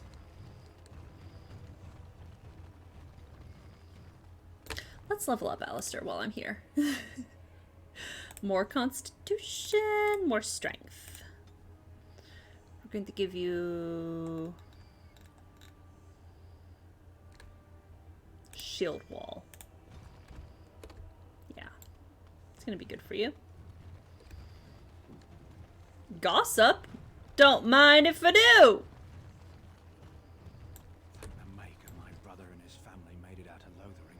He said that the Darkspawn attacked it the very next day. The Darkspawn took Lothering, did they? I don't know. I expect so, since there was no one there to stop them. Whoops. Well, it won't be much longer until those monsters get here. There doesn't seem to be anyone fighting them now. I am. Excuse me. Hello, I am. Greetings, milady. Okay. Maker's blessing to you. Okay, well, I don't actually care that much. Stark the Apprentice. What can I do for you? I have a note here from your master. This ought to be interesting. Such diction. This man is a true scholar and rhetorician. I am honored to be fired by one such as he. Good day. Okay, alright. That's fine. I have a question for you, Shale. How does it feel to be a giant statue? What a bizarre question. How else would it feel? Well, let's see. Does it hurt? Do you feel like you've been buried under a pile of rock? Or do you feel nothing at all? I have nothing. Is it a to fighting with type you. or an How electric does it type? feel to be considered an inferior race when compared to others who are just as soft and weak as you? Fine. How very fragile it must be. Shale. Touch and its kind crumples, spilling liquid everywhere. No wonder they clad themselves in metal. It takes more than just a touch, I'm sure. I feel very solid and immortal. No putrid liquids to squirt out of me. Oh, no. Now that you mention it, I suddenly rather feel like a delicate mushroom. You're my delicate mushroom, though, Zephyrin.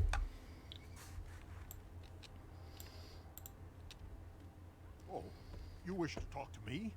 Truly, it's a courtesy for one so well-armed to notice a lowly merchant. You live on the surface? Someone has to. Trade with other races can dry up. We surfacers are Orzammar's lifeline. Even if we're denied a caste, the Assembly says we've turned our back on the stone. But they still use the goods we bring. Hypocrites. Maybe it'll change by the time my children are grown.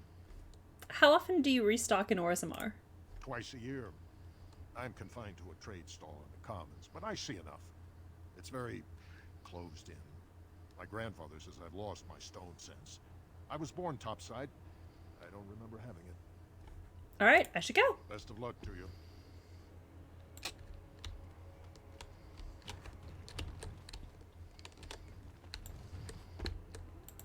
The Assembly is deadlocked. No one knows when they'll reopen the city. Hello? My goods are just rotting on their doorstep. I won't just stand here and take this. Yeah. I forget the exact phrase he used, but yeah. So what is up? What's up with you? I'd like to be alone if you don't mind. Don't you have a quest or anything? Hello, Farron. I've told you what I know. If you'll excuse me, I've had. Don't worry, I don't. We're good. I'm not gonna tear your arms off. Certainly. I just want to see what kind of. Yes. Huh. Ooh, Navarin plate armor. Commander's plate armor and Chevalier's armor. That's 2275 and that's 50. Ooh, yeah. The Navarin plate armor is like way better. I do want it is the thing. Knight Commander's plate, but on the other hand, no party member of mine is going to be caught dead wearing Templar armor, so jot that one down.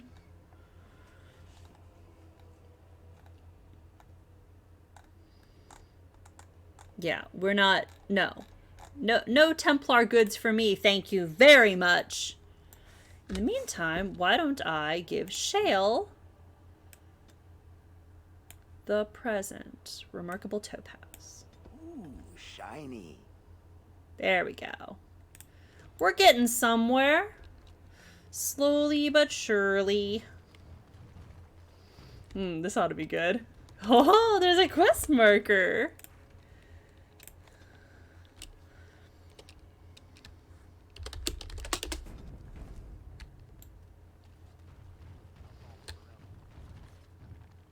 You do what now? King Loghain will not suffer the delay of his appointed messenger. Who's? Hello? Who? Vieta, this land is held in trust for the sovereign dwarven kings. I cannot allow entry at this time. King Loghain demands the allegiance of the Desher, or lords, or whatever you call them in your assembly. What? I am his appointed messenger. Who? I don't care if you're the king's wiper. Orzammar will have none but its own until our throne is settled. I have important business in Orzammar. None more important than mine. Your business Doubt. will wait. Orzammar must limit outside influence until the throne is settled. No one gets The throne is settled? Well, that's interesting. Remember all that little kerfluffle in the dwarf noble origin? I have an urgent need to talk to your king. Who doesn't? If I don't get in, no one should.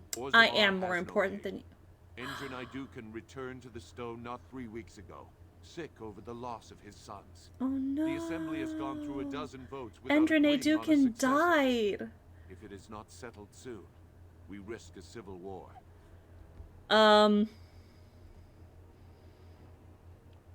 I'm a Grey Warden, and this treaty obliges Orzammar to aid me, by the way. So. The Wardens killed King Kaelin and nearly doomed Ferelden.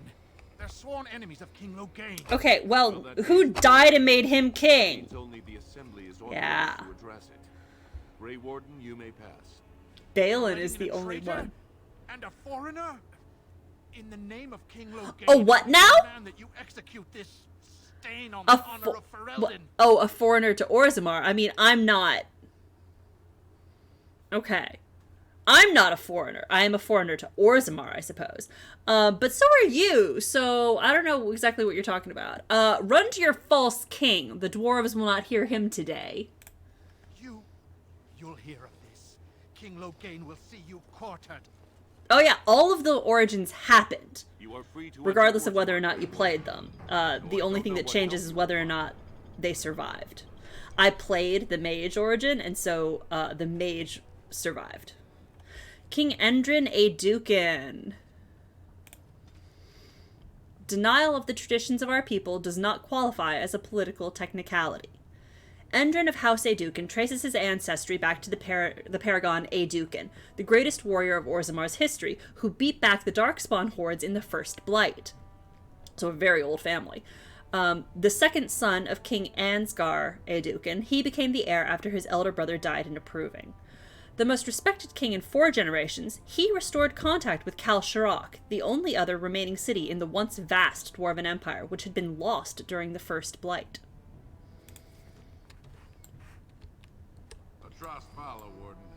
Your arrival is a mixed blessing. Whoops, I thought he was gonna have a... Okay, well, that's fine. Those statues are dwarven paragons, if I remember right. The best of their ancestors. Imagine if all of those were golems. Okay. Spare a few bits for an old man. Oh, for sure. Spare a few bits for an old man. No, I wanted to... On it. An explanation of the paragons. Here we go. As I studied among the dwarves, I became aware that their social system was as rigid as the stone that surrounded them. From the lowest servant to the king of Orzammar, each dwarf has a caste, a rigid social standing which dictates what he may do and how he may do it. What fascinated me then was that the dwarves, stubborn and proud as they may be, have built in a way for even the lowliest dwarf to bypass the caste system and reach prominence. Any dwarf who has made an achievement of significance can be named Paragon, elevating that dwarf above all others. To become a Paragon is to be recognized as, essentially, a living ancestor. Your words are considered ineffable, and the dwarves liken you unto a god. Your family, those you choose to ascend with you, become founders of a new line of nobility. Indeed, every existing noble house among the dwarves traces its line back to a founding Paragon. It is a rare thing, however. In my visit, I learned that only one Paragon has been elected in generations. The smith, Branka, exalted for her discovery of smokeless coal. Yeah, that would be pretty important. I met the Paragon Branka only once during my stay, and I consider it an odd occasion indeed. Surrounded by those of her house, this ill-tempered woman was draped in the finest clothing and jewelry, and was obviously revered even above the highest nobles, perhaps above even the king. Yet she seemed to enjoy none of it. The burden of being a living legend is great, it appears. Statues of the Paragons are found throughout Orzammar, though nowhere so prominently than in the Hall of Heroes, through which one passes on entering from the surface. It is a breathtaking sight to behold, great works of stone, all seeming to hold up the ceiling above. It is meant to impress upon visitors to Orzammar of all who have gone before, I think. It is also meant to remind dwarves going to the surface, and thus abandoning their brethren forever, of all they are leaving behind. From Stone Halls of the Dwarves, by Brother Genitivi, Chantry Scholar. Cool. Oh no, there's a lot here. Now that's a thing of beauty, daughter. If you work hard like Branka, Well, Orzammar will know. spoilers. Mother, I don't want to be like her. She... Don't say that. Not to me, not to anyone. Now get back to the forge. I want to see more details. Yes, Mother. Anyway. This should be easy enough. There was nothing there. Okay. Alright. Well, what about Branka? An explanation of the Paragons. It's just going to give me the same codex entry no matter what. Okay. Good to know. Paragon Prilden. Paragon Lantena. Paragon Garal. Let's get started. What about you? Show respect, Surfacer. You're in the Hall of Heroes, home to the best of us. The figures are quite grand indeed. Paragons, dwarves who achieve such greatness, they're considered ancestors, even if they yet walk among us. If only we had one now. A unifier. A voice like that, there would be no dissension. Perhaps I can help. Perhaps I don't want you to. A surfacer should not see us in this kind of disarray. Okay! Bye, Warden. I hope you're not needed. Okay! Fair enough. So I have a question for you, Zevran. You're here, at least in part, to get away from the crows, right? That is indeed true. So when this is over, what do you intend to do with yourself? You can't go back to Antiva, I assume. What I do depends in large part upon your fellow Grey Warden. I am not a free man, as it were. Yes, but what if you could do whatever you wanted? Why should I go anywhere? You Grey Wardens are the epitome of charm and hospitality. So you do intend to go back to the crows? I said no such thing. I think I should stay where I am. Ferelden is a marvelous country. Why don't I believe you? You're not much of a patriot, are you? Well, I'm not going to listen to such slander of my new home. Off with you then. Oh my god, I love him. Wow, Zevran, why are you perfect? Commission report, okay. On Dwarven propriety, okay. While your concerns have merit, the Assembly has made itself clear. Space within the Tig is at a premium, but the intended function of the Hall merits the additional resources committed. The statue of the Paragons must be the core of the Hall of Heroes. There is no other placement that so benefits Dwarven interests. It is the first glimpse that surface ambassadors have of Orzammar, an introduction not just to our living ancestors, but also to the stone from which we are born. They must see it shaped before they can understand the complexity of its raw form. The hall must also serve a second purpose, as a last sight for departing brethren. Those who choose to leave must do so with the heavy gaze of their ancestors at their backs. It is a reminder of duty and of consequence. We will promote all manner of trade, but also reinforce that those who leave for too long will return as strangers to the stone. From a report of the Assembly Zoning Commission. Oh boy, we love some zoning.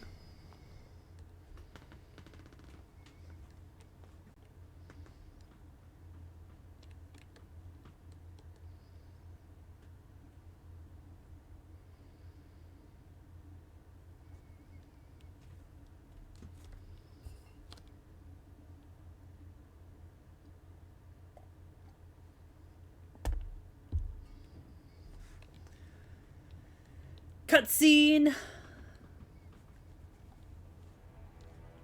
Hell yeah, Orzammar. Here we go. We're finally here. It's an awful lot of lava. It is the assembly who makes a king, and a king who nominates his successor. None of it is carried in the blood. Or as now, Yeah. someone tries using the assembly to pull a coup. Who's to say what my father said in his final hours, when the usurper Harrowmont was the only one by his side? I'll have you Balin? in prison. You've bitten off more than you can chew. Handlers, separate these dashers in the diamond quarter. I will not have Balin incite a riot. Not speak that way about the man who should be king!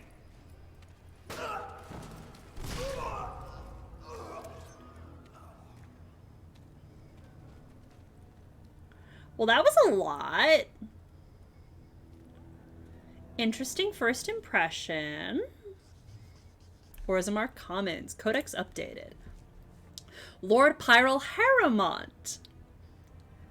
Going back to the dwarf noble origin, he's the one who came to see Aeducan in prison, who was a friend of their father's, and the one that Aeducan could convince that they were innocent, who would give them a sword before sending them to the Deep Roads.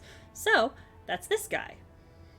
Well, I guess if you're powerful enough, you can kill with no consequences. Remains to be seen whether or not there are going to be consequences for any of this. Anyway, no one is born with rights to the throne. The sitting king may recommend a successor, but the assembly ultimately decides who will rule. House Harrowmont is one of the oldest noble houses, as old as Orzammar itself. Endrin's most trusted advisor, Harrowmont, is well known for being an able administrator and the author of many compromises in the ever-warring assembly. I mean, if you're royalty, I suspect you can get away with a lot more than most people, but I don't know if you can get away with everything. What does the signpost say? On it. Okay. Oh, killing a castless, I'm sure would be easy to do. Captain of the Guard. Let's talk to him. Vieta, surfacer. I'm bid to let you walk the commons, but keep your place. Warden or not, I want order. Makes perfect sense. Anyway, the Blight is coming, and I need Orzammar's assistance. Surface problems. Well, we have no king to hear you. You can join the shouting at the assembly in the Diamond Quarter if you want. Bunch of Desher lords bickering over sand. Balin, Harrowmont. Is one so different? No paragons here. Sounds like Balin and Harrowmont are the ones to talk to. They've caged themselves for fear of each other. As you've seen, keeping order down among us working people is dodgy. No place for a proper lord. Why is your beard clipping Balin through your speaks armor? Through his second, Vartag Gavorn, in the assembly. Lord Harrowmont speaks through Dulin Ferender from his estate. Okay. Well, can a city function like this? See, that's why I don't want you surfacers seeing our worst. You'll think that's all we are. The market is thin, but busy, and the tavern never closes. I never Bad said... blood is usually kept to the proving. I never said that this was all you are. I'm just like... Sort this all out in a hurry. Alright, well, I should get going. Yes, you should. Yeah, they don't use it. Okay, so those are the two... Okay, so seek out Steward Bandalore. The leadership of Orzammar is in chaos. Addressing the Assembly seems like the likely place to start looking for a solution. The chamber of the Assembly is in the Diamond Quarter. Vartag Gavorn is... Prince Balin is one of the two men who could take the throne. To earn an audience with Balin, you must speak to Vartag Gavorn, his second-in-command. Vartag may be found in the Assembly Chamber, which is in the Diamond Quarter. Hey! Good to see ya! And then Dulin Ferender. Lord Harrowmont is one of the two men who could take the throne. To earn an audience with Harrowmont, you must speak to Dulin Ferender. You can find Dulin either in Harrowmont's estate in the Diamond Quarter or in Tapster's Tavern. Okay, so I have to speak to the Assembly, and eventually I'll have to talk to one of these two sides. What is up? How are you? Hello? Did you see that? I cannot believe what the city has come to. This would What never is have up? happened when Endrin was alive. How are you doing? People are at each other's throats. The city is torn apart. King Endrin is dead, and the Assembly can't decide who takes the throne. Lord Harrowmont or that monster Balin. Why such hate for Balin? Everybody knows he killed his brother Trian and let his father's favorite son take the blame. And many question whether Endrin... It is indeed the Underdark. Or whether Balin helped him along. Oh, so some people are questioning whether or not Balin had a hand in King Endrin's death. Is Harrowmont qualified to rule? He is a good man and a skilled general. King Endrin trusted him with his life, and I will do no less. Just reminded me though, am I gonna try and get my party back into the Underdark? I started them off there, and they ran immediately away. Did you know King Endrin? Only as a potential match for one of his sons. He was a good king, stern and fair and just. How did Endrin die? He died in bed after his eldest son was murdered, and the Assembly condemned his second son for it. I cannot blame him for preferring to join the ancestors in eternal peace. Balin didn't murder him himself. So who are you? I am Narav Helmi, third daughter of the second matron of House Helmi. And you, stranger? What brings you to Orzammar at such a time? I'm Vethari, a Grey Warden, and I'm here seeking aid. A Grey Warden? That explains why they allowed you past the gates. What kind of aid do you need? Who has the authority to defend against a blight? A blight? Now? But our warriors are killed. I know. It's bad timing, I know. I'm sorry, stranger. I fear there will be no aid for you in Orzammar. Well... If you seek Lord Harrowmont's support, I suggest you talk with his trusted advisor, Dulin Farinder. He might be able to get you an audience. Okay. So... she supports Harrowmont. Good to know. I miss old Indrin. He was a good man. Can I... What?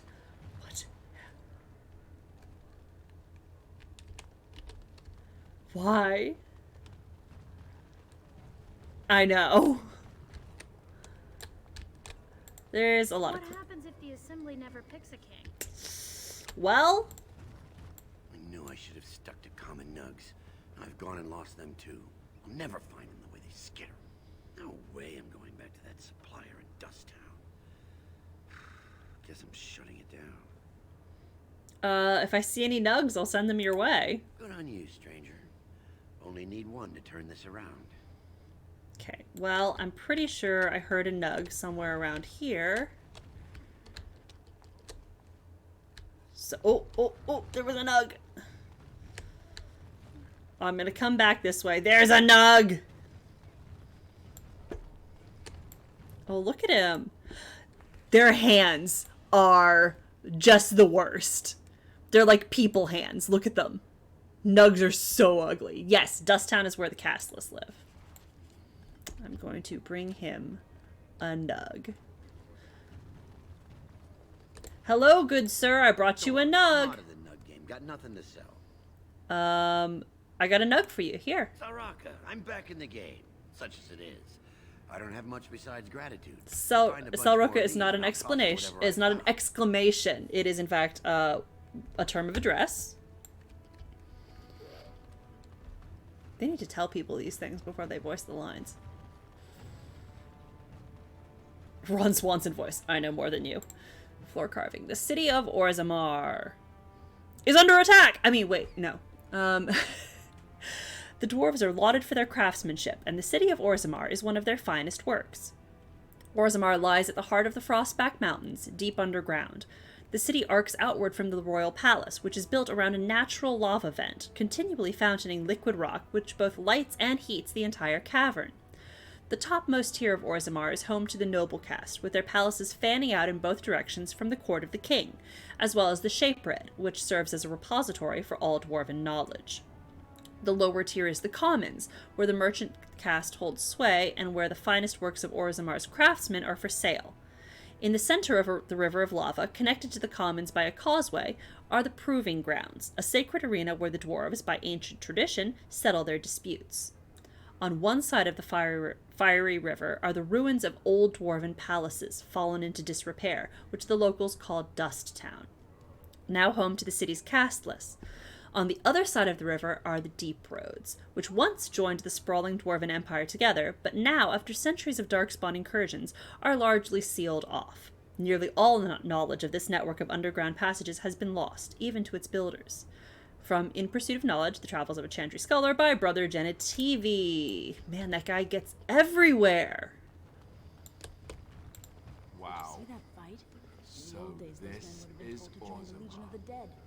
At It's least then they put that anger to good use. Now that is a remarkable amount of lava. Do you think anyone ever falls in? Lava bad. Don't go near the lava. Don't worry, I'm not going to go near the lava. I am, in fact, afraid of it. We are honored to serve you, Grey Warden. Oh wait, there's a document. Convection schmection. So, here is a question for the Painted Elf. The heat should be roasting us. Oh, that's me. Oh, I do like that. Am I do too. to understand correctly that the Painted Elf is a crow? Not literally, but yes, I am a crow. As in a bird. Is there another song? So the Painted Elf assaults helpless statuary with its feces. If given sufficient That is outrageous. The Painted Elf will stay away from me, or else. I get a lot of that. It's so funny that Zevran, sitting here like... I mean... if the situation calls for throwing around handfuls of my own poo like a chimpanzee, then, I mean, I'll do it! Like, Zephyrin, please. On Dwarven Propriety, did I... Oh, okay, here we go. It's an update to this. So they were talking about the Hall of Ancestors at the very beginning. And then here we go. There's a little addendum. Pursuant to Order 5.1a, no dwarf of indeterminate caste may conduct business in the Commons. This was subsequently clarified by the Assembly to mean that the owning and operating of stalls or kiosks is limited to those of identified and approved house names with traceable ancestor lineage of at least 3 generations. Exceptions include individual purchases of goods or services from established stalls or kiosks, provided the funds are presented at the opening of the transaction at the discretion of the stall or kiosk owner. What does that...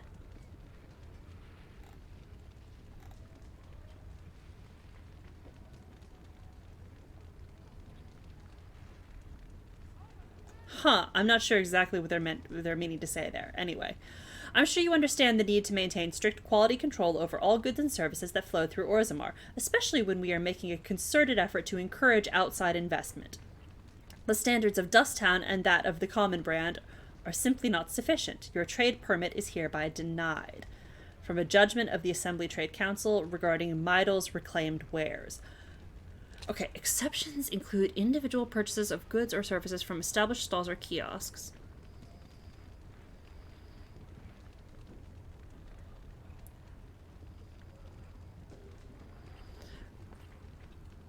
No dwarf of indeterminate caste may conduct business in the Commons. So I guess that exception there means that they are allowed to buy things from established stores as long as they show the money before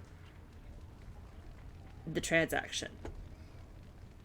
But they're not allowed to own or operate a stall. Okay, well... This is the proving grounds. I don't want to go there. I don't have any need to go there quite yet. You'd think I'd be better at interpreting legal jargon. There's a nug! Oh, look at the baby! Yeah. Ancestors, guard my son, for he is lost in darkness. Mothers, keep him safe, for you know what it is to mourn. Okay, well, we're gonna talk to her. I'm sorry. Did you have an offering for the ancestors? Well, Although no. I can't imagine your ancestors reside No, in they stone. don't. What were you praying for? My name is Vilda, widow of Turok of the Smith caste. I pray here every day for my son, Ruck. I only wish I knew whether I should be asking for his safe return or for the ancestors to accept. Oh, dang, what happened? Safe return? Your son is missing? It was 5 years ago. He was only a youngster. He joined a Deep Roads excursion, the only smith to go with the warriors to repair their arms. Whoops! He was so proud, but he got separated somehow. When they came home, he wasn't with them. Whoops! Do you want me to go look for him? How? There is no way except to brave the Deep Roads yourself. I'm a Grey Warden. That's what we do. Warden? So you could do it. Only wardens face the Deep Roads without a company backing them. Oh, thank you. The ancestors finally heeded us. It's so sad. We could search the Deep Roads for decades with no sign. Zephyrin! Shh! Please, find me as soon as you return. It's so tragic. Well, we'll take a look, because I can't imagine we're gonna get out of here without going into the Deep Roads, so. The ancestors are punishing us for not following Granka. That's why good King Endrin died. Interesting. Can I talk to you? Hello? No? Okay. Leganar. Topsiders? Good. Get some outside gold in here. Calm people down. Make them think we should open the gates for good. The more cracks in the old way, the better. That's what Balin stands for. Oh, okay. So, this guy supports Balin. Let's hear his side. Your allegiance to this Balin is clear. Why? Not your business, but I see where the gold is. He's traditional pick, yet he wants a new way, whether some like it or not. Some say Balin killed his father. Just as many say Harrowmont. Neither are paragons, and the scales being equal, I go with the promise of more trade. You approve of this chaos? Can't find ore without splitting some stone. My investments are solid, I'll be fine. The Assembly has done us a favor. They've shown just how loose the sand is under our feet. It opens people to change. A blight is coming. Orzammar can't be divided. Orzammar will decide what we can or can't be. Blight may be imminent on the surface, but our warriors are well seasoned against dark spawn. There will be topsiders left for trade. There's no end to you. Alright, well, let me see what you got in your store. Take your gold. You're good for that. Okay, alright. It's a little bit... Oh, okay. That's... Yup. And yeah, we will take all of that. And you don't have any backpack upgrades, which is really what I was looking for here. It's fine, I suppose. Who are you and what? Oh, there's a nug! Wait, sir? Yeah, man, drinking peace. You alright there, buddy? On it. The casts. Alright, well, this is just explanation of the caste system, and I'm not gonna read it because I already did that earlier, so... I'm gonna get that nug. This is Dust Town. Oh, there's a nug! What is that smell? Dwarven vomit. Charming. I hope that is someone being murdered and not simply singing. Drunken dwarves. What could be the harm in a few of those? It's fair. Alright, we gotta get the nug!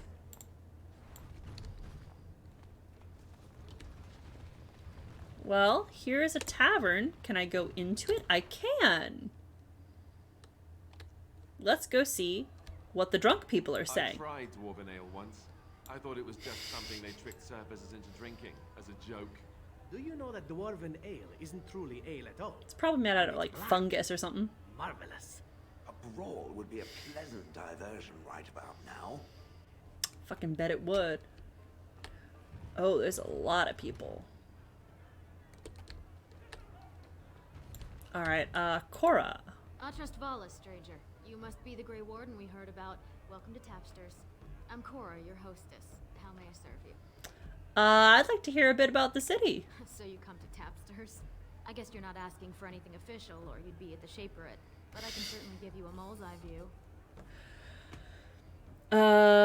What's a Shaperate? It's the bureau of all the Shapers in Orzammar, led by the Shaper of Memories. If you're from the surface, I guess you'd call them scholars. They keep all of our records, laws, genealogies. You got questions about Orzammar's history, and don't mind answers in words as long as your leg, that's the place to go. Where can I find the Shaper of Memories? He'd be in the Diamond Quarter.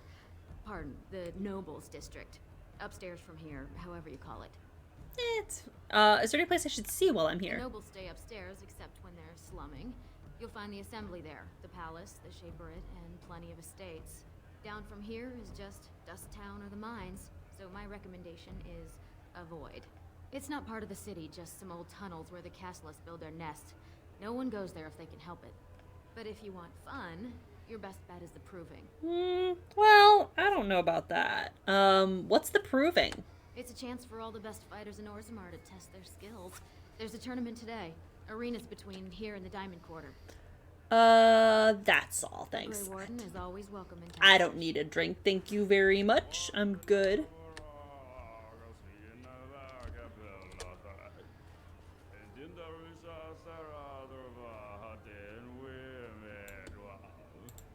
I'll miss old King Endrin.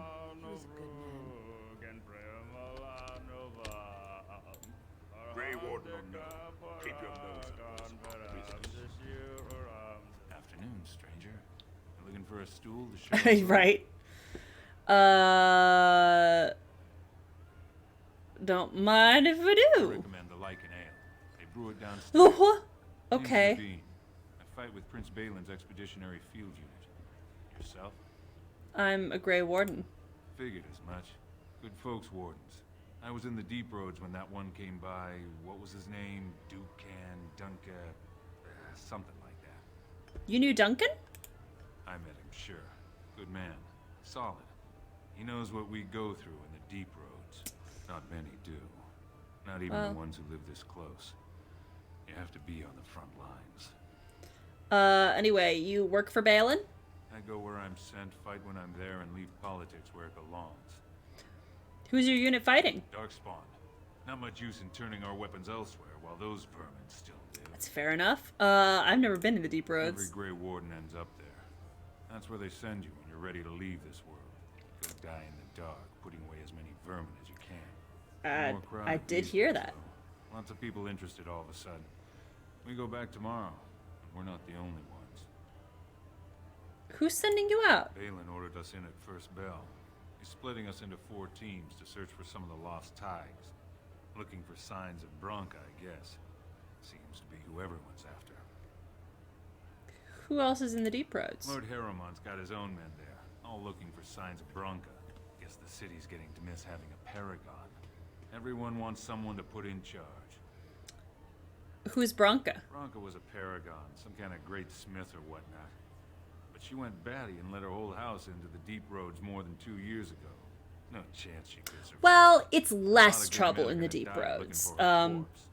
Excuse me. It's like this brew is starting to taste awful bitter. It's like the pressure's off a little bit. They're not gone. It's just that a whole lot of them are up on the surface instead of building up and building up underground with nowhere else to go. Told him I don't understand why the provings aren't open to everyone. I mean, it's how the ancestors show their favor. Do they really need our help to decide who's worthy? And then he practically slapped me. Lord Dennick Helmy. Right. Honored Desher of the Orzammar Assembly, and terrible disappointment to my esteemed mother. Doesn't like me spending time in taverns. You understand what I'm saying, right? On the surface, there are no castes, and it works fine. Am I right, Warden? Most humans treat my people like you're casteless. But there are those like you who see this with concern, no? Well, I've taken the time to actually talk to the other castes. You know, most smiths and tavern keeps would make decent deshers if we gave them a chance and a seat in the assembly. Orzammar are so mired in tradition, no one bothers asking if the castes are even necessary. How does the caste system work anyway? Badly. Oh, you're serious? Well, it's simple, I guess. The king and elected deshers of the assembly are at the top.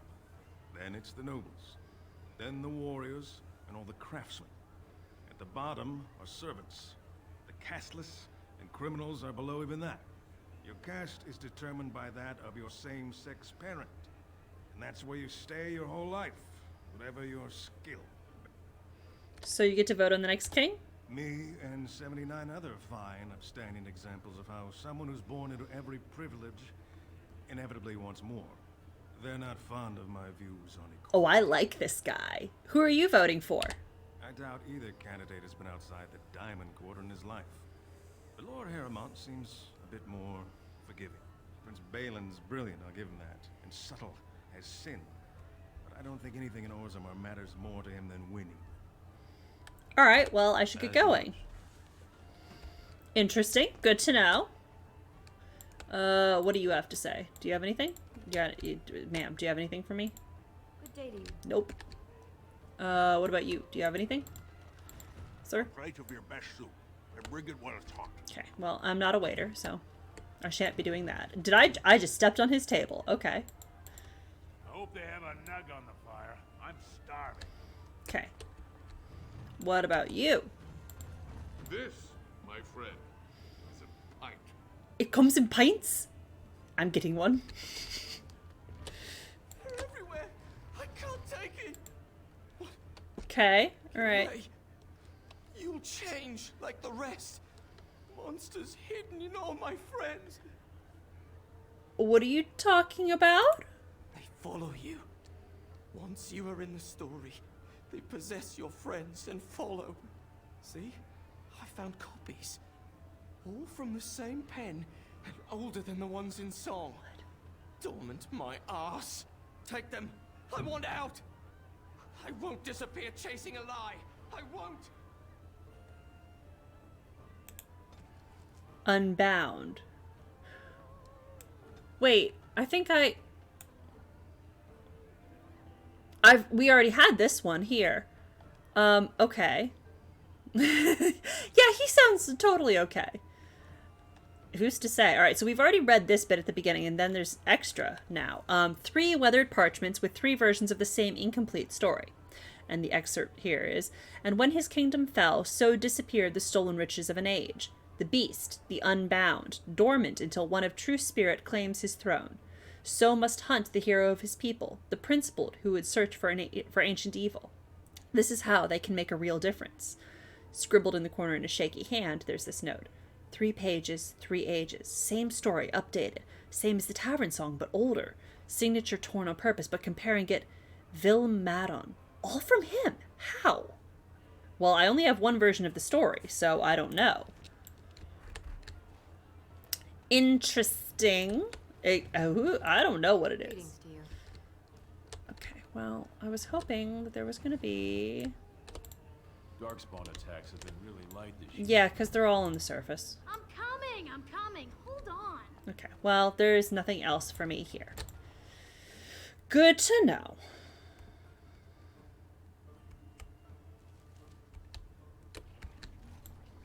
Right, well, that way is Dusttown, and I assume we're going to go there eventually. But what is happening over on the other side? I'm not going to the Proving Grounds if I am not sent there, because I don't particularly want to just fight. In the meantime, let's see. By the ancestors, watch where you're treading. Oh, sorry. I thought you were someone else. Okay, what about you? Sir, can I talk to you? No, I cannot. Okay, alright. Cool.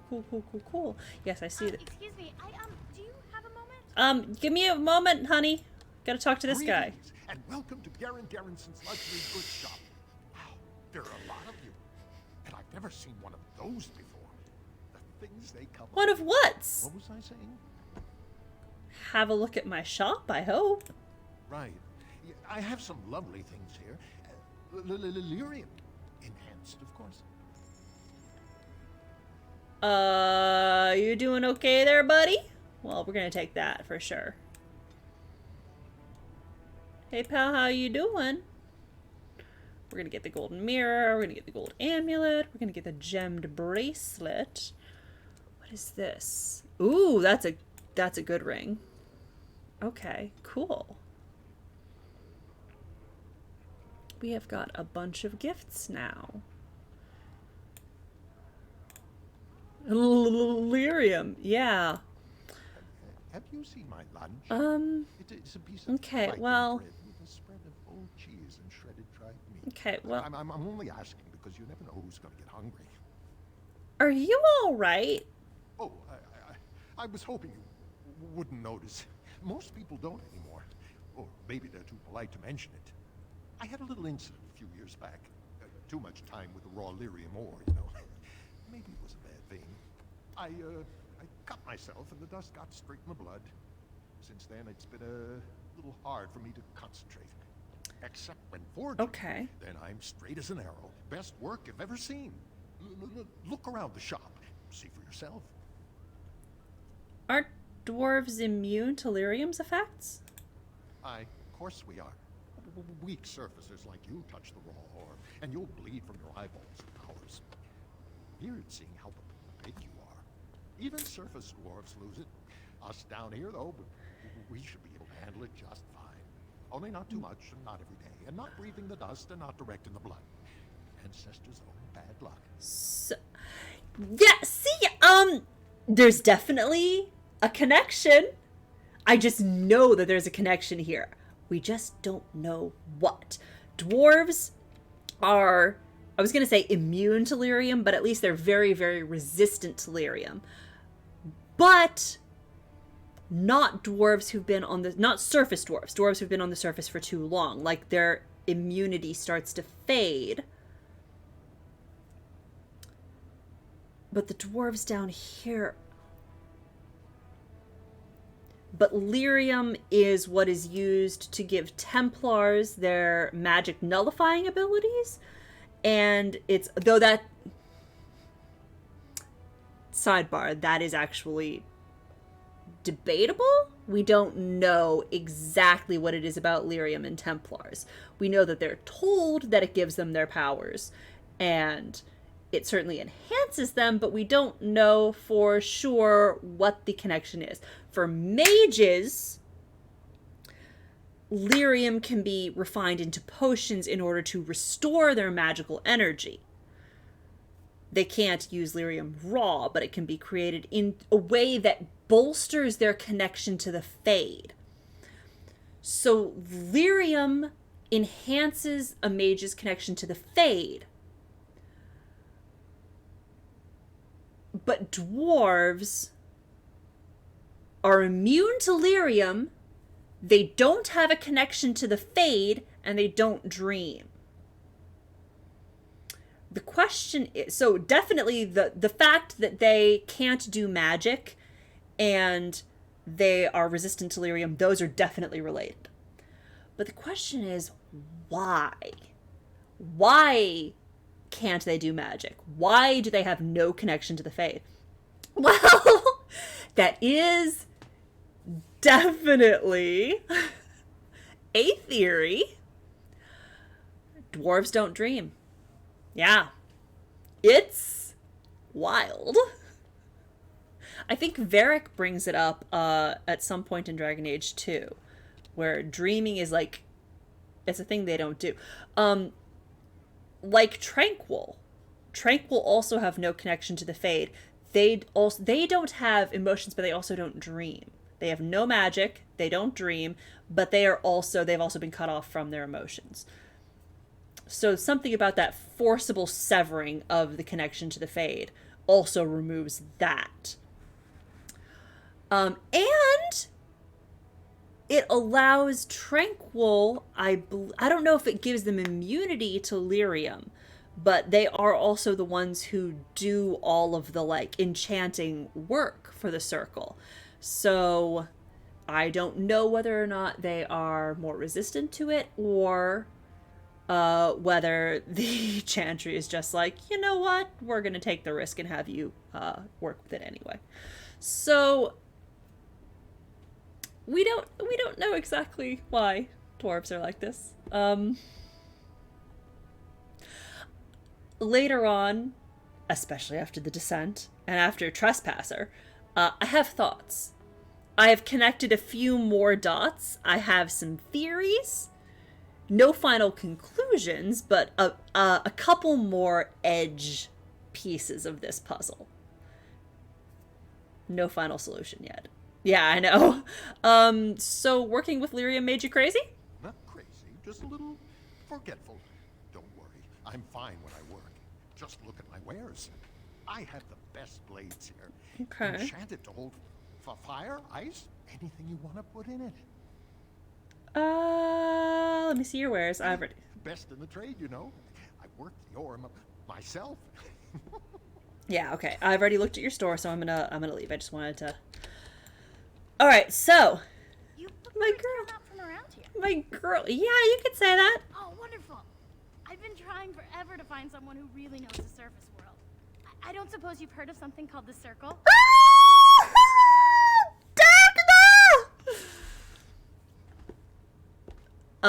I'm a mage myself. Then I'm truly honored. I've never met an actual mage. If you can manipulate nature's forces with your mind, like you were born with lyrium in your veins, I can't even imagine. Well, the thing is,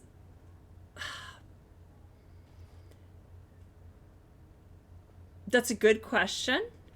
They certainly work with lyrium, whether or not they, use it in the same way that mages do, or if they ever did. The thing is, it's unclear. It seems you would think that if it was a lack of use, that it was something they just didn't use and then they became incompatible with it. You would think that there would be some record of That's true, but on the other hand, right. That could work if the default state is having no connection, and then elves and humans built up a connection to it. But the thing is, you would think that someone would have tested that they would have started using lyrium, that there would be dwarves who would start to do that over the entire history of Thedas. There would have been something that, like, someone would have tested this over the years. They would have tried to then establish the same kind of connection.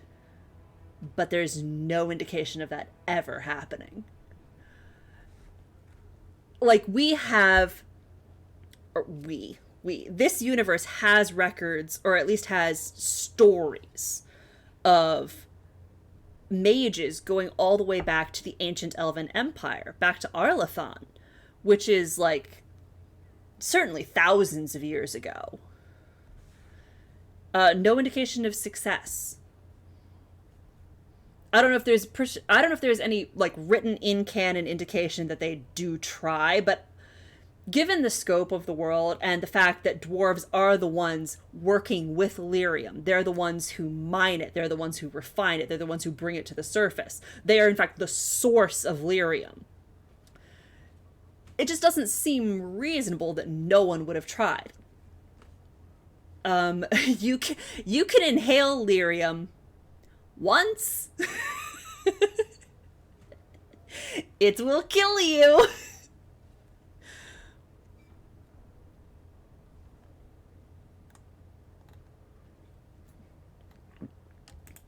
Oh, don't do that. Go back here. It's, like, again, no spoilers, but, like, the later bits of information, right? The later bits of information definitely seem to hint that it is a lot weirder than that. That it's, like, orders of magnitude weirder, whatever's going on. Oh, yeah. Oh, man, she's got yowie hands.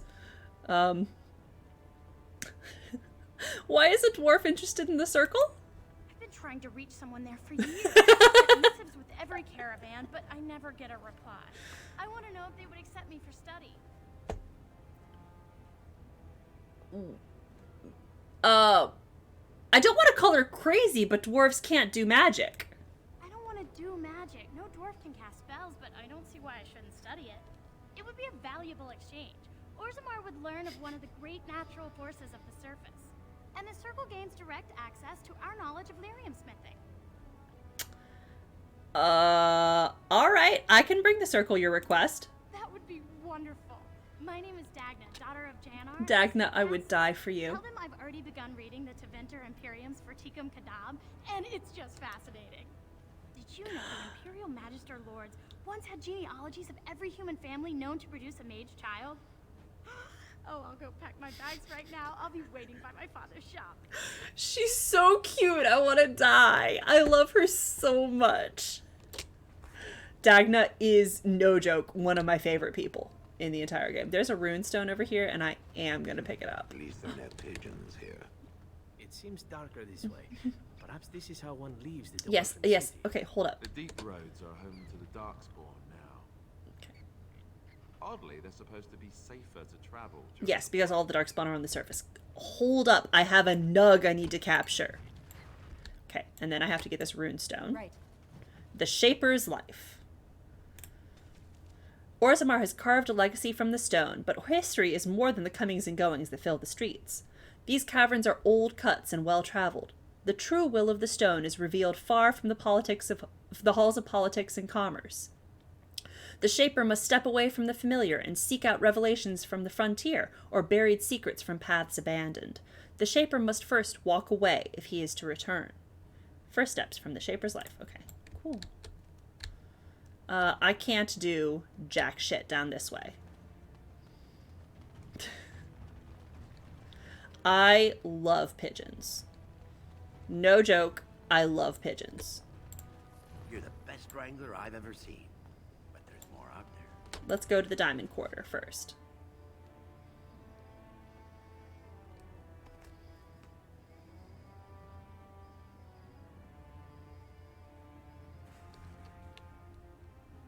I do. I love pigeons. I have very strong opinions about pigeons, actually. I know what you're saying. Melee? Strong opinions about something? That doesn't seem reasonable. That doesn't seem plausible. Why would Melee have strong opinions about things? But I do. Weirdly enough, I have very strong opinions about pigeons. I heard the Dace family cut off one of its branches because a daughter went to the surface and married an elf. The Idukans have held the throne for 370 years. That's long enough.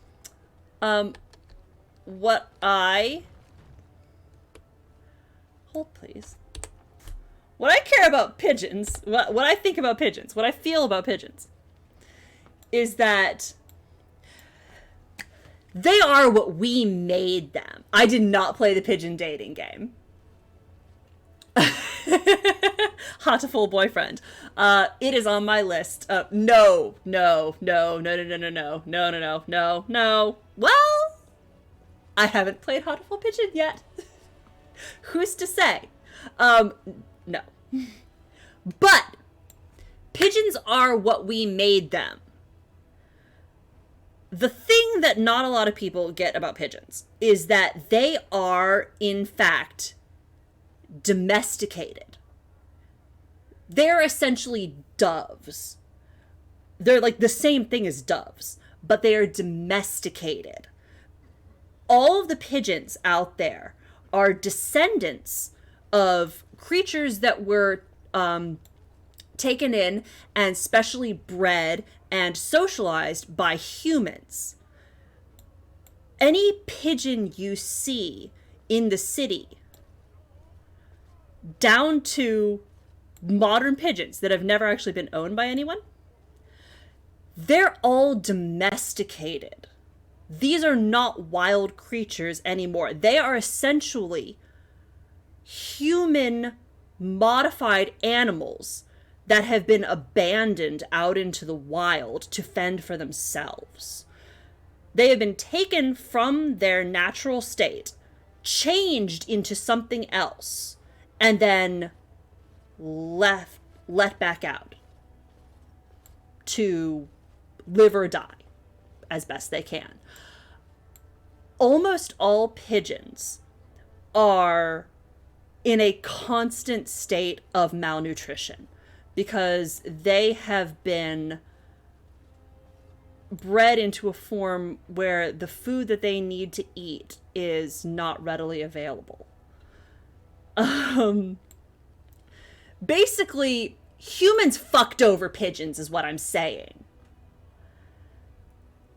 Pigeons are not at fault for basically any aspect of their existence. Humans did that and then decided to and it's I'm so mad about pigeons. I'm so mad about pigeons and what people did to them. They didn't deserve it.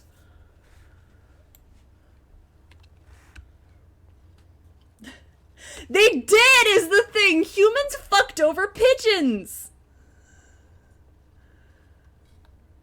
Pigeons did not ask to be what they are. They are domesticated animals that humans then abandoned en masse. That are now ill-equipped for the environments in which they're forced to live.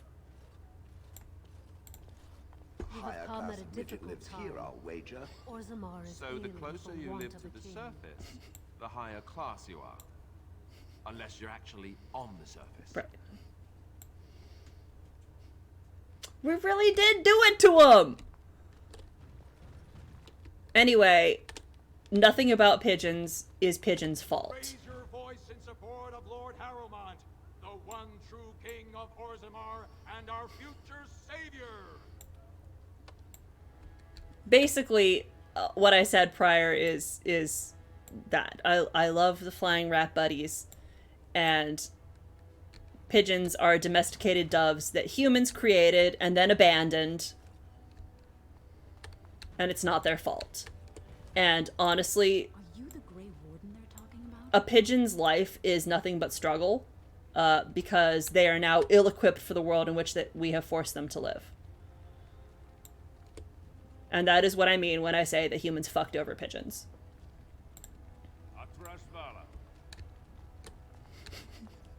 I could be the pigeon lady. I don't know that I would actually want to be the pigeon lady. Like, I don't think I've seen Home Alone 2. I think I may have seen the first one. What is... I hope you'll support Lord Oh, Harry. she's the one I spoke to before, isn't she? Lord Balin's impending marriage to a castless proves his dedication to change. No dwarf So is he's without word. marriage to a castless... He's gonna marry Rika, is what it sounds like here. Good day, Grey Warden. I want to hear all the sides. Wonderful. Is it true there's civil war on the surface? Well, yeah, but we don't talk about that. Oh my, a surfacer in Orzammar. I could do that. I think I even have a red coat. I have a red City of the dwarves. red raincoat. Just think, in another century or so, the only dwarves left may be on this surface. Well, Huh. That's a lot of lava. Nice. I guess they just hope it never erupts. I suppose that building the city in the midst of a pool of molten rock saves invaders the trouble of burning it. Even I could shout it from the Sten, you're not here! Sten absolutely needed his opinion heard, even though he just, like, astrally projected into Orzammar so that we could hear his opinion. Holy shit. I didn't know he could do that. For 370 years. That's long enough. Is it true there's civil war on the Yeah. surface too? Okay. Can I go in here? This is the assembly. Oh, good. This is the assembly. This is exactly where I need to go. Right? Alright, well, here's Vartag. Warden, it is always a blessing for Orzammar to host your order. Okay. I am Vartag Devorn, top advisor to our good Prince Balin. Alright, you're Balin's dude. Who is Prince Balin? Why, the rightful ruler of Orzammar. A title he would have greeted you under, had not subversive elements been plotting against him. He is King Endrin's only surviving son. There is no reason to seek any other to take the throne. This treaty obliges Orzammar to send troops to the surface. Ah, ancient documents indeed. These were signed in the reign of Eithnar Bimo, Paragon and King. That was 16 generations ago. Now the difficulty is that the treaty only compels our king, and we are sadly lacking one of those right now. Can I talk to Balin? You must understand, Haramont hides behind his good reputation while sending spies and assassins. Balin can't know who to trust. It's been like a knife in the heart for Balin to see so many of his father's men stand with the usurper.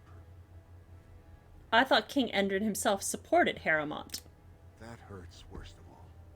That Haramont would take advantage of the dying king's delirium to plant such poisonous suspicions against his own son. After that, you understand why Balin cannot trust the word of a stranger. However reputable that stranger might be.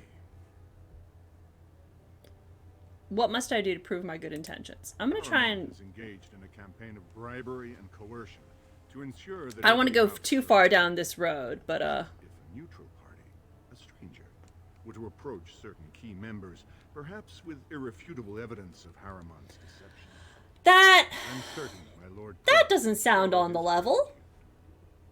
I'll have to think about this. Don't expect this offer to last. If my prince hears you swore allegiance to his enemy, he won't be so friendly next time. I will be here if you change your mind. Right, I want to hear about... Oh, I want to hear about everyone else. The assembly Right. is in session. Enter quietly if you wish to observe. Well, I do wish to observe. Your mind has gone to dust if you think we would pass such a writ. Half our houses would go broke without the service trade. The proposal Right. is only effective until we have a king to ensure we are respected Oh, no. by the surfacers. Leaving you What? convenient No! position to take over all contracts. I'll see your head on a pike first. Desher's lords and ladies of the assembly Phone mom! doubled the guard to prevent violence. Must I summon more? Steward Bannerlord, Balin's sympathizers are tying our hands with trivialities. They may as well open us to the sky. I suggest we put the matter to a vote. And I suggest you have a taste of my family's mace. Enough. Phone mom died. The assembly is in recess until the members can regain control of their emotions.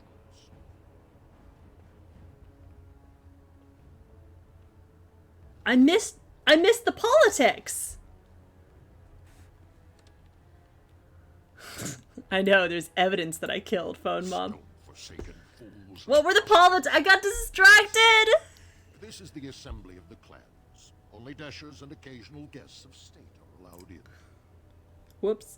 You don't recognize a Grey Warden? Forgive me. I am so exhausted. The uniform is pretty obvious. Message from the gate guard. Welcome to Orzammar, Warden. I hope you can forgive our unrest. The loss of our king has hit us hard. Respect for your role is great, but you won't receive a proper hearing until we have a king. Okay. All right. Cool. Is there any way I can break this stalemate? I must admit, Warden, I am at a loss myself. It lies with Prince Balin or Lord Harrowmont, and they are slow to trust anyone in these uncertain times. In these unprecedented times. Harrowmont's man can be found at the Harrowmont estate. Vartag Gavorn, Prince Yeah, I already Balin's talked to second, is often Vartag. in the assembly. I only wish there was more I could do for you. It's got nice convenient handles there. Okay, well that's Vartag Gavorn. I need to find Dulin Ferender and see what his side is saying. Oh, he's right there. Okay. I heard there was a Grey Warden here. I am Dulin Ferender. Second to Lord Harrowmont, King Endrin's own choice as successor. Word is spreading that the surface may suffer a blight. It is shameful we are not in a better position to help. I would speak with Lord Harrowmont. In an ordinary time, Lord Harrowmont would be honored to meet you. Unfortunately, we've already caught more than Alright, one you're of also the gonna make me jump through hoops in order to talk to you. Cool, cool, cool, cool, cool, cool, So cool, I'm afraid cool. I won't be able to take your word. If you want to speak to Harrowmont, you will need to prove he can trust you.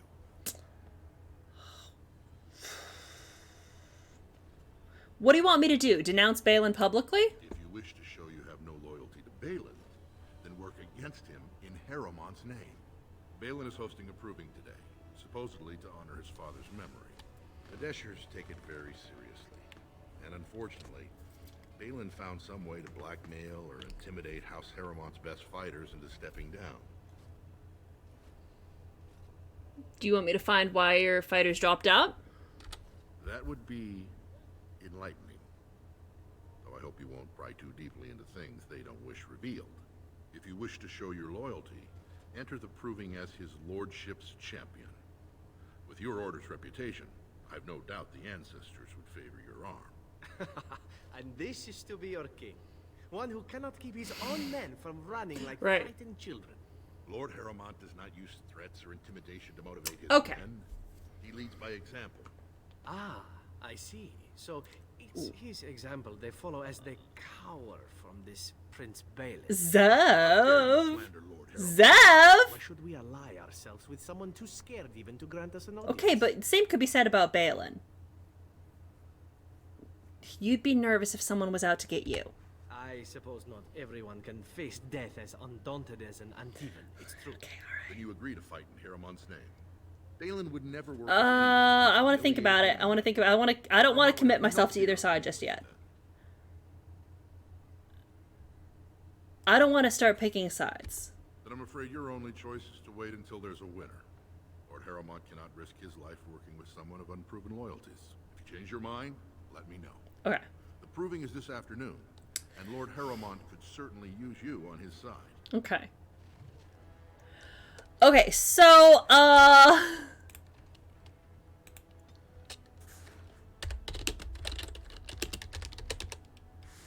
that's not what I wanted. Okay. So, let me just come over here out of earshot of everyone else. Sorry, Dulin, I don't want you to overhear my thought process. Okay. So, the thing is that I do know who I want to pick. And this is meta knowledge. So I'm trying to explore as much as possible to get all of the relevant information so that I can try and make the decision in universe. Because as it stands right now, I don't think it is too much of a stretch to say that, given everything we know and everything we have heard here, Harrowmont seems like a pretty upstanding dude, and Balin seems like a fucking snake. Spoiler alert. I want to pick Balin. And I'm trying to decide whether or not I want to reveal at this moment why I want to pick Balin, or if I want to see if I can tease it out of the in-game lore, though I won't have time to do that tonight. Because I do know which one I would like to pick.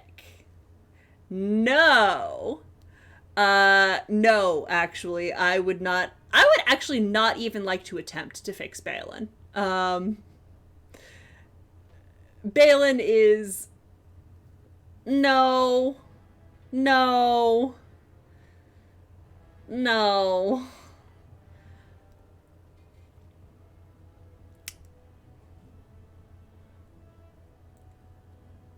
I know why I want to pick him, but, how do people feel about spoilers on this?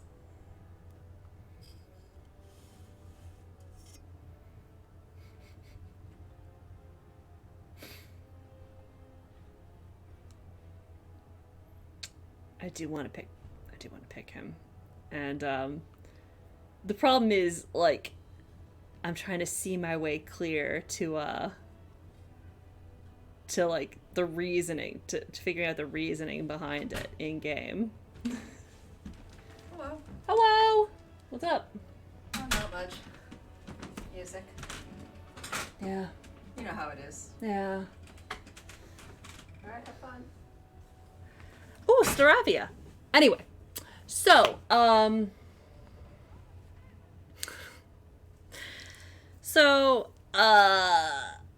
the reason that I want to pick Balin is meta knowledge. It is purely working off of knowledge I have of later happenings in the game. It is based on what I know is going to happen down each route. Because in the end, Harrowmont is in fact a better person. Harrowmont is legitimately a much more upstanding guy. Like, he's genuinely honest, well-meaning. Like, yeah, Harrowmont is a good guy. But Harrowmont is also very, very traditional. Harrowmont is not going to shake things up in Orzammar. Harrowmont is going to stick with the way things are traditionally done. He's going to stick with the laws. Balin is, as he appears to be, a fucking snake. Balin is nasty. Balin is not a good person. Balin did, in fact, kill his older sibling, his older brother, and did, in fact, then frame his other sibling for it. Balin is underhanded, ruthless, self-serving, but Balin also wants to change the way things are done in Orzammar. We were talking to Lord Helmy in the tavern earlier, and he was talking about how the caste system isn't working, and how it really needs to be abolished. And then he says that he would support Harrowmont, you know, as just a generally better person. But no, going off of the knowledge I have of what's going to happen if you pick both options, if Harrowmont is put on the throne, Orzammar declines.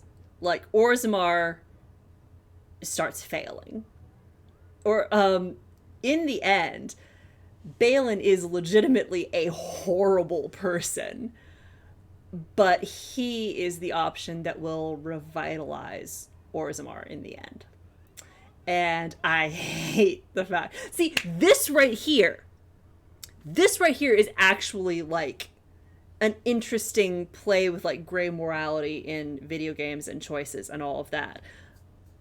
Unlike some of the later choices in games, which is really more trying to both sides a question that really only has one correct side. In this, it actually happens in the end slides of this game. It doesn't actually have a whole lot of mechanical impact in later games. It's just that they straight up tell you in the ending slides of this game. So yeah, Harrowmont is on the throne, but unfortunately, Orzammar starts falling apart under his rule because he's too stuck in his ways.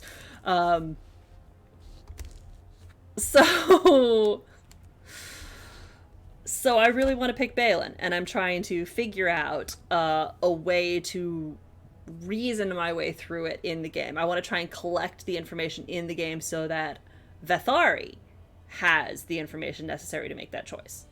But this is me laying out my thought process right here.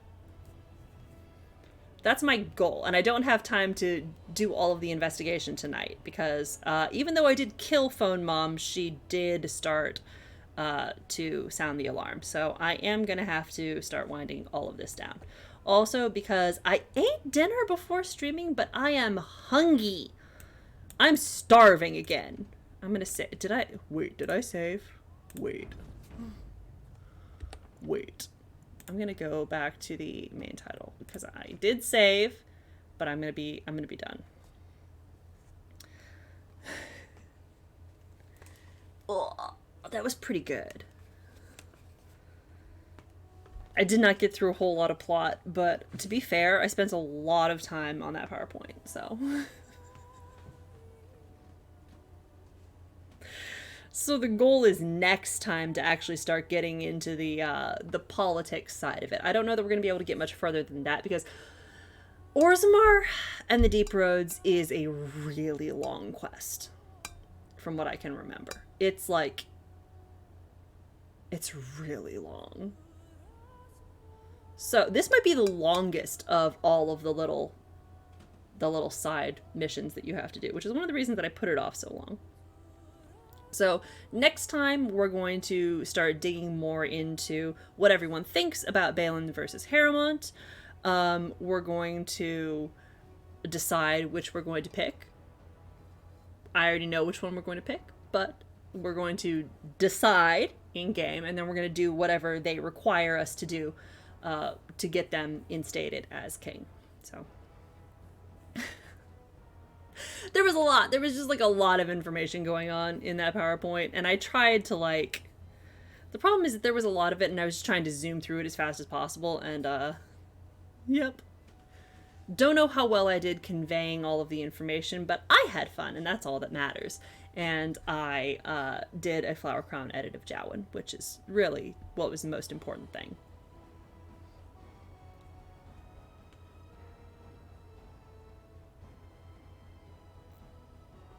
That's fair. That's very fair.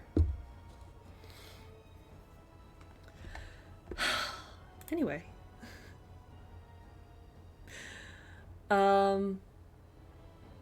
That's about all I've got. I've done so much talking tonight. I'm gonna lie down for a million years, and then I'm gonna go play Fire Emblem. I'm gonna play some Fire Emblem on my own time. I'm going to thank you, bees.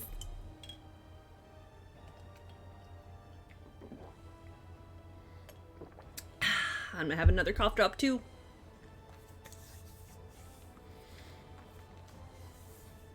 Right.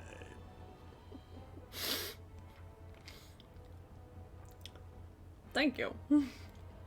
Thank you, Kronk, for that.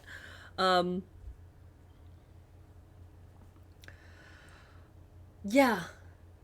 So that is what's happened with Dragon Age. That is what is going to happen with Dragon Age. I'm going to play Fire Emblem now.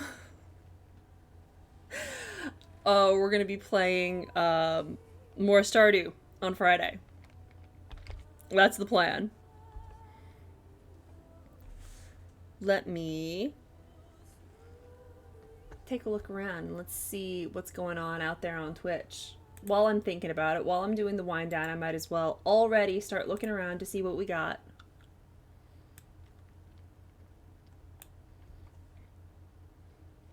Yeah, it is. If it's starting to get late here, it is super late for you.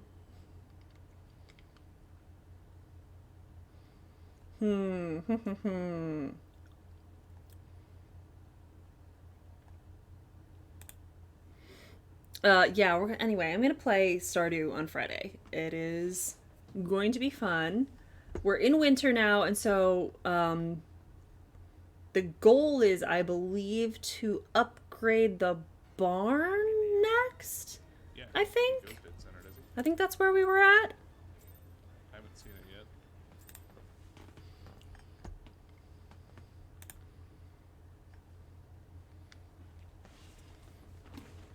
yet. Oof. Yikey. Oh, I know. Let's see.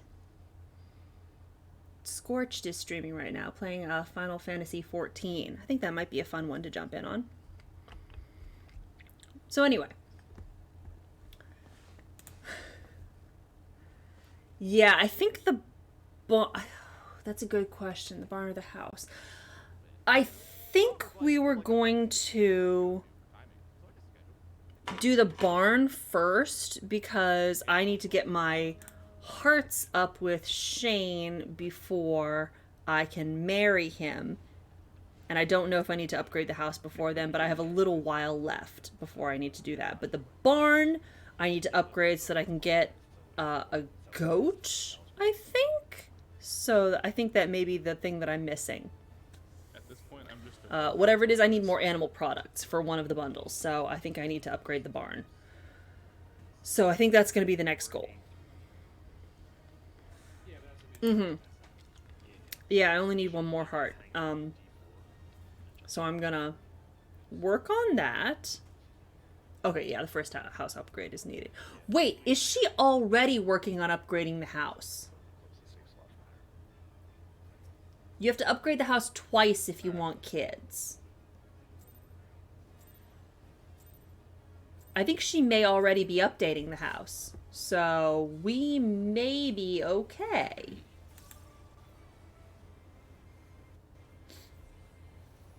I guess we'll find out on Friday. Either way, we're going either for the barn or the house upgrade. Whichever one looks like it's going to be most imminently necessary. We'll know once we get in there and assess. Anyway. Point is, we're going to jump in and we're going to watch Scorched play some Final Fantasy. I think that'll be fun for us. And then I'll be back on Friday. We'll play some Stardew Valley. Thank you for hanging out. Thank you for sitting through my very long PowerPoint presentation. I will attempt to upload the slides somewhere where people can download them and peruse them at their leisure. So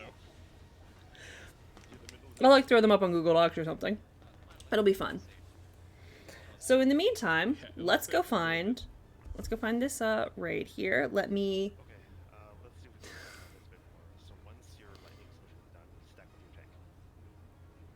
Yeah, I bet he'd like that. Anyway, let me drop this in here real quick so that we have this ready to go.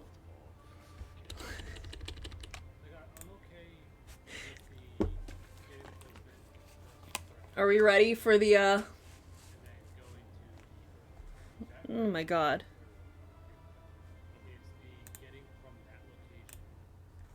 Has that been going the entire time?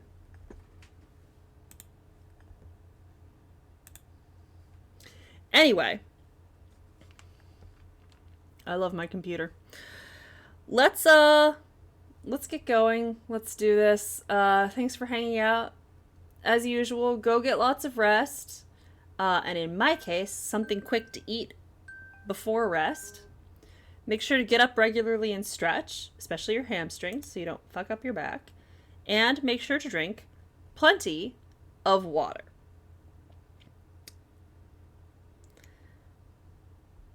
So let's go. Let's go talk to Scorched. We'll see you later. Thanks for coming by. See you Friday. Good night.